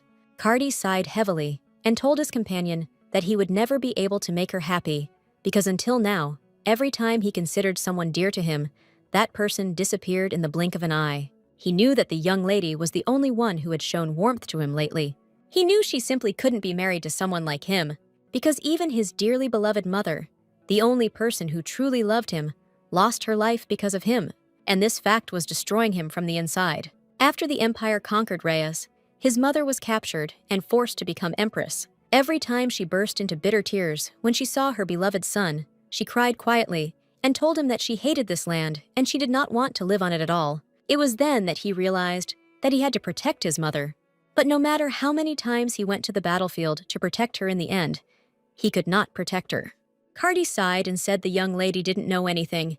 He said puzzled that he was the emperor's dog and that he was raised as a monster by the emperor himself, because the power he inherited from Reyes was so great that it could determine the outcome of the war. However, this power never made him happy. At that very moment, the young lady took her beloved's hand and asked him not to belittle himself like that. She looked at him intently and said in all seriousness that he was only doing his duty and obligations. Seer said that until now, he had participated in countless wars following the orders of the imperial family, but he no longer had a reason to live like that. She said that from this moment on, he should live as her beloved husband. The young man sat at the table with his onion in place, as he did not expect such words. Cardi froze for a moment when he heard that he was going to be Seer's future husband. Seer looked at the young man intently and called out to him. He flinched as if he had thrown all his thoughts away. She said that he who does not respect himself cannot be respected by others. She told him the same thing that he told her in her past life. She said that he was not at all like a monster, since he was a completely ordinary person who deserved happiness. She was able to change thanks to her lover, so in this life she had to repay him in the same way. She smiled and said that he would be her husband in the future. He was a little puzzled because he saw her steadfastness. He saw the warmth in her eyes, so he couldn't refuse her. But at that very moment, he said that he thought the emperor had insisted on this marriage only in order to use him and control her family. He was angry with himself because he knew that this was not the answer he wanted to give her. Cardi said he couldn't let the young lady take that risk for him. He said he was of course aware of the issue too. At that very moment, she smiled happily and asked if he also knew how much the emperor wanted to get her family. The young man was taken aback and asked if she really knew that such a threat existed. He did not understand why she followed the emperor's lead. She smiled and said that it was because she knew that the duke was no pushover and that the duke knew his position and his duties better than anyone else. Seer asked with a smile if the South had ever been broken by an emperor in its entire history. The young man could not answer her question. Cardi said he was not trying to discredit Duke's competence. He hesitated, not knowing what to answer the young lady. Seer looked closely at her companion, as she could see his excitement. She saw the expression of one who had no self-respect. At the end of their life together, before her return, when death was approaching her every minute, Cardi once told her that he was afraid to keep her near. After all, he never made those he loved happy. Then she felt the desperation in his words.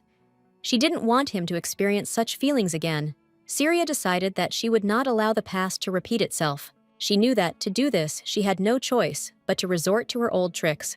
She looked away from him and said sadly and timidly that she knew what he was trying to say by this. At that very moment, she stood up and asked if he really hated her. The young man was taken aback because he did not understand why she suddenly thought in such a way. She said that it was all because she personally had no complaints about marrying him, since previously he had only insisted that he couldn't do it. Cardi was confused and asked the young lady to calm down and not think like that. At that very moment, she said that, for his information, she had other engagement proposals. He flinched as he was surprised by such a statement and asked angrily from whom she received the proposal. She said she had received an offer from the Marquis. Looking away from the Grand Duke, she said that if he refused their marriage, she would have no choice but to marry the Marquis. The Duke asked angrily if this meant that the Marquis had already entered into marriage negotiations with the young lady. She asked if he really preferred that she marry the Marquis. He asked angrily if he had said that he wanted this. At that moment, he looked away from her in embarrassment and asked for forgiveness for carelessly raising his voice. He was a little taken aback because he didn't think he would lose his composure. Syria had a rather similar reaction to her from the young man, because she did not respond to the Marquis's proposal from the very beginning in order to persuade the Archduke in this way. The Archduke was furious, because for a second, he imagined that she might actually marry the Marquis. The vague thought that he could make her unhappy evaporated in an instant. He sighed heavily and said that he just thought that he might disappoint her if she married him. He sighed heavily, and looking at the young lady, said that this was what he feared most of all. She looked at him with a tender smile and said that this would never happen, so he didn't need to worry so much. She knew it was so because even her past life didn't matter. No matter what happened, her marriage was filled with happiness. She looked at her lover with a tender smile because she knew that marriage with him was the best thing that could happen in her life. At that very moment, the young man could not bear it any longer and knelt down in front of his beloved. He must have sighed, and looking into her eyes, said that he still had no confidence. She froze for a moment, and her heart started beating wildly as she saw how beautiful he was. He said he would do everything in his power to make her happy, and at that very moment, he asked her if she would marry him. Syria looked at him with tenderness, as she was glad that she could achieve such a thing. At that very moment, she happily said that she agreed. Cardi looked at his companion with a satisfied smile after she agreed. For even without any flower decorations or sweet words, he proposed to her, and she knew that there was no more perfect proposal than this. She was glad that she was finally able to receive a proposal from her beloved, because she understood that in this life she could be with him. She knew that now all that remained was to successfully conduct the wedding ceremony. That was what she thought. But there was one small problem, because the Duke was furious. He did not understand how she could start talking about the wedding without saying a word to him. He was burning with anger and fury, since her companion was the great Archduke himself. Her brother returned to the capital as soon as he heard the news. He shouted that he knew that this marriage was built only for political value. Trembling with fear, she said that she was very sorry. She said that she understood his fears very well, and she could not have imagined that he would make such a long journey back to the capital because of her. With tears in her eyes, the young lady said that she was sorry to have disturbed such a busy man like him, and she, however, had nothing to say in her defense. She simply quietly apologized. She didn't argue that it wasn't her fault, so she apologized to him several times. Syria couldn't believe at all that he had left all his business in the south just to come all the way to the capital and scold her. She knew it was very strange because her brother hadn't been angry about her marriage in her past life. He sighed heavily and looked closely at his sister as she still called him by his title. He didn't understand when she would address him as an older brother, and the young lady in turn was puzzled as she understood that this was a very awkward situation. He looked at her intently and said that she had never once called him big brother. She looked at him in bewilderment, and at that very moment said that it was all because she was an illegitimate child. He looked at her with bewilderment and asked what was wrong with Togo Syria, sighed heavily, and said that she could never compare to the Duke's real sister. He looked at her intently and asked if he had ever said such words to her. The Duke asked if he had said that she was an illegitimate child, or not his younger sister. He looked at the young lady intently and asked firmly if he had ever told her not to call him big brother. She froze for a moment, not expecting such questions. Now that she thought about it, even in her past life, the Duke had never called her illegitimate. She thought that he took taking care of her for granted, like helping the family. She knew it was all true, and he had never said such words to her. She assumed he had always accepted her as part of the family. That's why she was the first to draw a rough line between them. Now she understood the meaning of the words, to swallow one's tongue. She bowed and said that everything was correct, and he had never said such words to her before. Ernan sighed heavily and said that revealing her feelings to the person she likes and living a happy life together in the aftermath is, of course, wonderful. However, he looked at her closely and asked if she had thought about whether she would be happy in this marriage. She assumed that her brother was a rather calm person, and she would never have guessed that it would cause such a stir. The Duke looked at her intently and said that she was his only younger sister. He sighed heavily and said that as her older brother, he sincerely wished her happiness. He looked at her closely and said with concern that he did not want her to become a victim of a political marriage. Ernan told his sister that for this reason, if she had accepted this marriage because of the rights to the iron mines, she might as well just give up this crazy idea now. He said that they are the leaders of the South, and besides, he is a great lord of the empire. He said that he is not so poor as to sell his only younger sister in order to get the rights to some mines. Ernan said that in addition, her fiancé was none other than the Archduke himself, with a reputation as a terrifying monster. He did not want to marry her to such a monster and rumors. She of course was touched by his concern, but she understood that this was going beyond all bounds. Seer looked at her brother with a smile and said that, in reality, everything was not as he imagined, and she also said that she felt a strong attraction to the Archduke. She looked at her brother intently and said with her gentle smile that she wanted him to be her husband and no one else. The Duke looked at his sister intently and, denying reality, said that this marriage would not bring her any benefit. She smiled and said that she really liked the young man. He was furious and did not understand what had come over her and why she had fallen in love with the Archduke himself. He shouted that she was the only lady of the Duke's great family, and besides, she was of beautiful appearance. He shouted that she was a real beauty and could find someone else since she had no flaws at all. He shouted that he was going to carefully choose a groom for her and would take care of everything himself. At that very moment, he froze in place because he remembered their first meeting, and now he realized that this was not groundless excitement, because then he felt something was wrong at their first meeting, because then they looked at each other with admiration. The Duke sighed heavily as he realized that all was lost. He agreed with anger in his voice. The young lady was taken aback, as she did not expect him to agree so quickly. He looked at her darkly and said that since she said so, he thought he should meet with the Duke in person. She was shocked and scared, as she did not understand what he was going to tell her beloved. At that very moment, he shouted and called her. She was taken aback, because she had not expected such a thing. But he shouted that, from now on, if she wanted to go somewhere, she must definitely warn him. The Duke shouted that since she had a wedding planned for the future, they would have to contact each other more often. She was taken aback and shouted that she was truly sorry and that she agreed to everything. The Duke sighed heavily and asked if she knew how worried he had been while in the duchy. She looked at him in surprise, as she had not expected such a thing. He said with sadness in his voice that he left his little sister alone. She understood that she could not argue with him because he said everything correctly. She was pleased that he spoke such words to her, and at that very moment she said with a tender smile that she was really sorry. He looked away from her and said that he did not want her to be so carefree. Seer looked at her brother. She didn't even know that he was the type to worry so much about his little sister. She looked at her brother with tenderness, as she now learned many new sides of the Grand Duke and her lover. He looked at her with bewilderment, asked why she was smiling like that. She looked at him with a smile in response, and said that nothing special, she was just in a good mood. She was glad that she returned to the past. A few days after her invitation, her lover came to their duchy. She greeted him with a smile, and he responded with a joyful greeting. He smiled and said that he thought she would like this dessert, so he took it with him. Seer was delighted because he brought her a roll and cookies. She was happy because he brought gifts every time he came. She expected nothing else from his sincerity.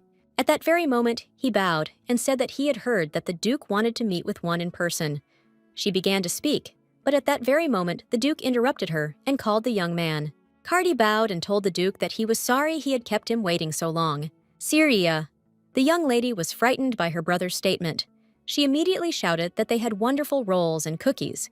She asked if he would like to sit at the table and have a cup of tea with a wonderful dessert. He saw that she even neglected her only brother for the sake of the young man. He was angry and did not understand why she still addressed him formally, and the young lady was a little puzzled as she saw that her brother had become even angrier. Carve looked at his beloved with a tender smile and said that everything would be fine and she didn't need to worry. Sometime later, they moved into a new room and a dead silence hung between them.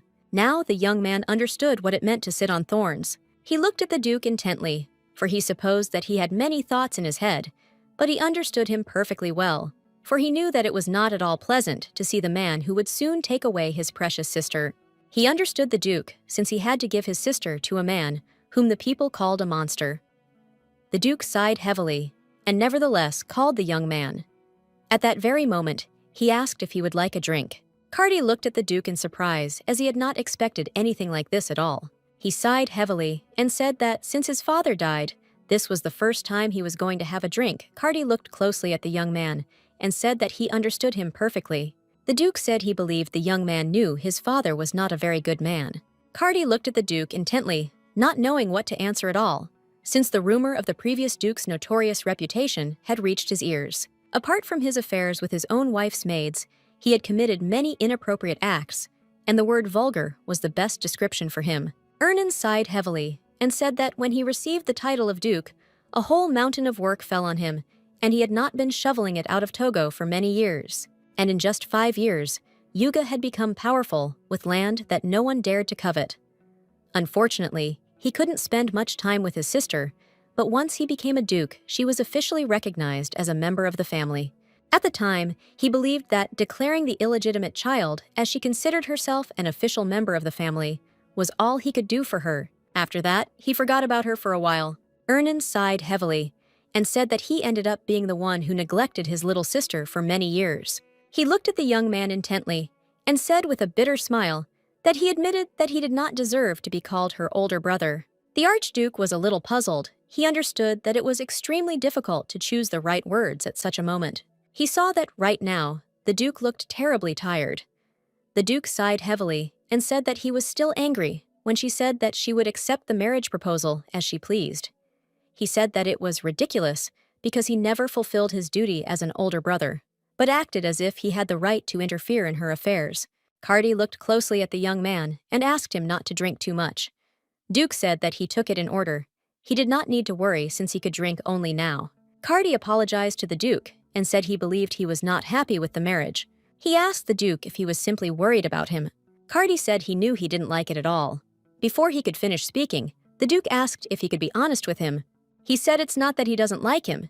He just doesn't like any man who wants to marry his sister. Cardi froze in place at the dude, as he didn't expect to hear that. Ernan shouted that his sister was already leaving the Duke of Togo to marry some man, and she was still young. Cardi raised that the young lady was already of the right age for marriage, but he did not want to argue with the Duke.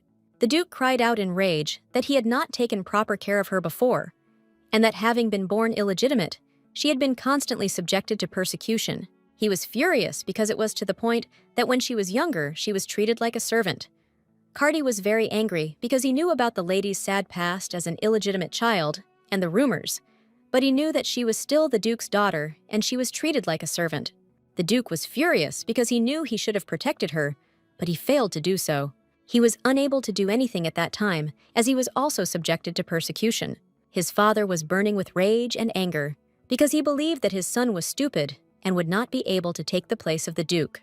He beat him every time and shouted at him to sit quietly in his room until he learned everything.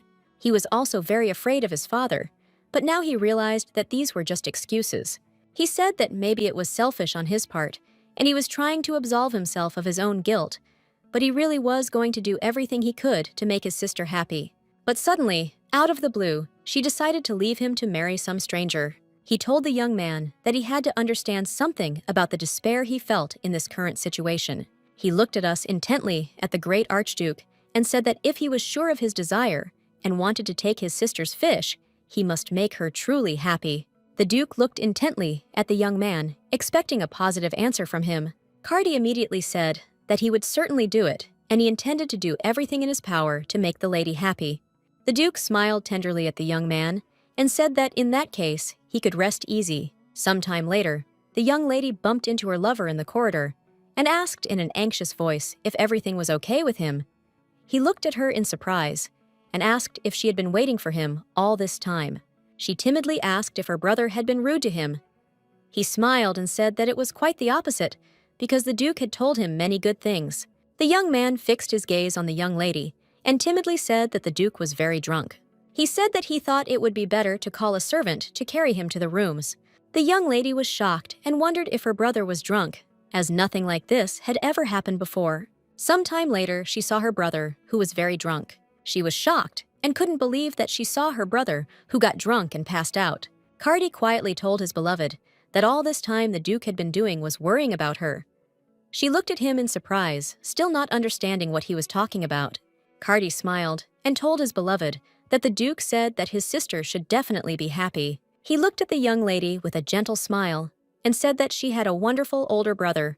She had always believed that their relationship was more like that of a head of a house and a bastard than that of a brother and sister.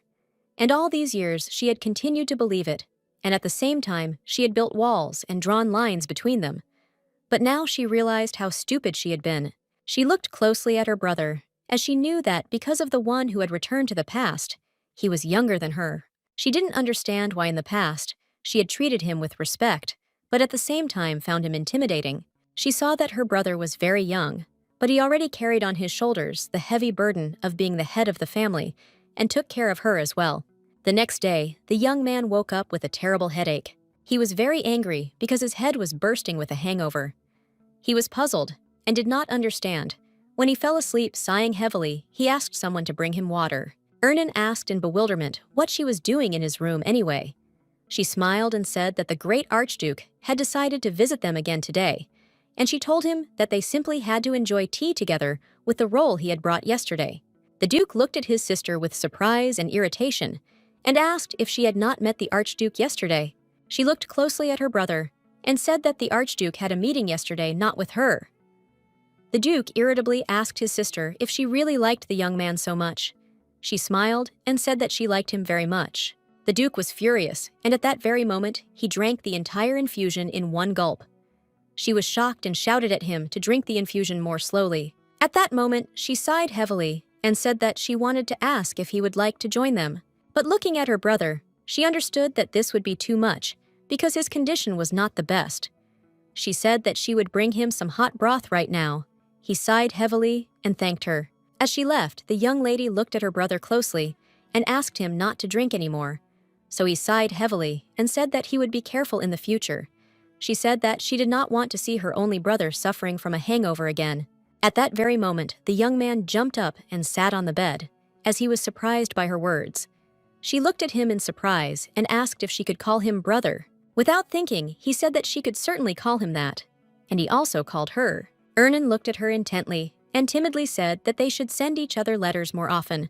He said that once she got married, it would be difficult to keep in touch, and it was the same now. She looked at him intently and said with a smile that he shouldn't say that. After all, even being married, she intended to write to him as often as possible. She looked at him with a snowy smile, and leaving said that she didn't want him to get bored without her. He smiled and said that it would be good. Some time later, she met the Grand Duke, who received her as his guest. He looked at her timidly and called out. He said that since the Emperor was in such a hurry to marry them, he had not had time to properly observe all the conditions for a marriage proposal. She looked at him in bewilderment, as she did not understand what he was talking about. At that very moment, he said that he wanted to give her something. She looked at him in surprise, as she did not know what he was going to give her. But at that very moment, a maid approached them and timidly said that someone had passionately wanted to see the young lady. Seer was furious, since a very important moment had been ruined for her. She smiled, as she did not at all remember waiting for someone at such a time. She looked closely at the maid and said that at the moment, she was spending time with the great Archduke. She was furious, did not understand who suddenly needed to meet with her. The maid was taken aback and said that she was sorry. She said in a trembling voice that the Marquise was now standing at the threshold, and her eyes were burning with rage and malice.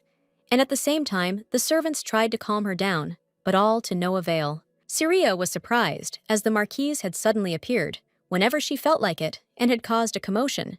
She asked the maid if the Marquise had told the reason for her anger. Sophie froze for a moment, unsure how to respond, her voice trembling and tears welling up in her eyes. At that very moment, gathering her courage, she said that the Marquise considered the young lady's refusal to the Marquise insultings. At that very moment, the Duke entered the room and said angrily that he had heard something absurd. Seer looked at her brother in surprise, as she didn't understand why he wasn't sleeping in such a state.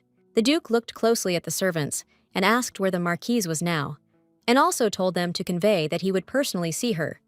The young lady immediately shouted that she also intended to go with him. Seer understood that if her brother went alone, there would be problems. She shouted to her brother, but he did not stop. Seer was shocked as she saw her brother disappear as if by the wind. She turned quickly to her lover and asked what they should do about it. The young man in turn sipped his tea with bliss and with a gentle smile asked what she was talking about.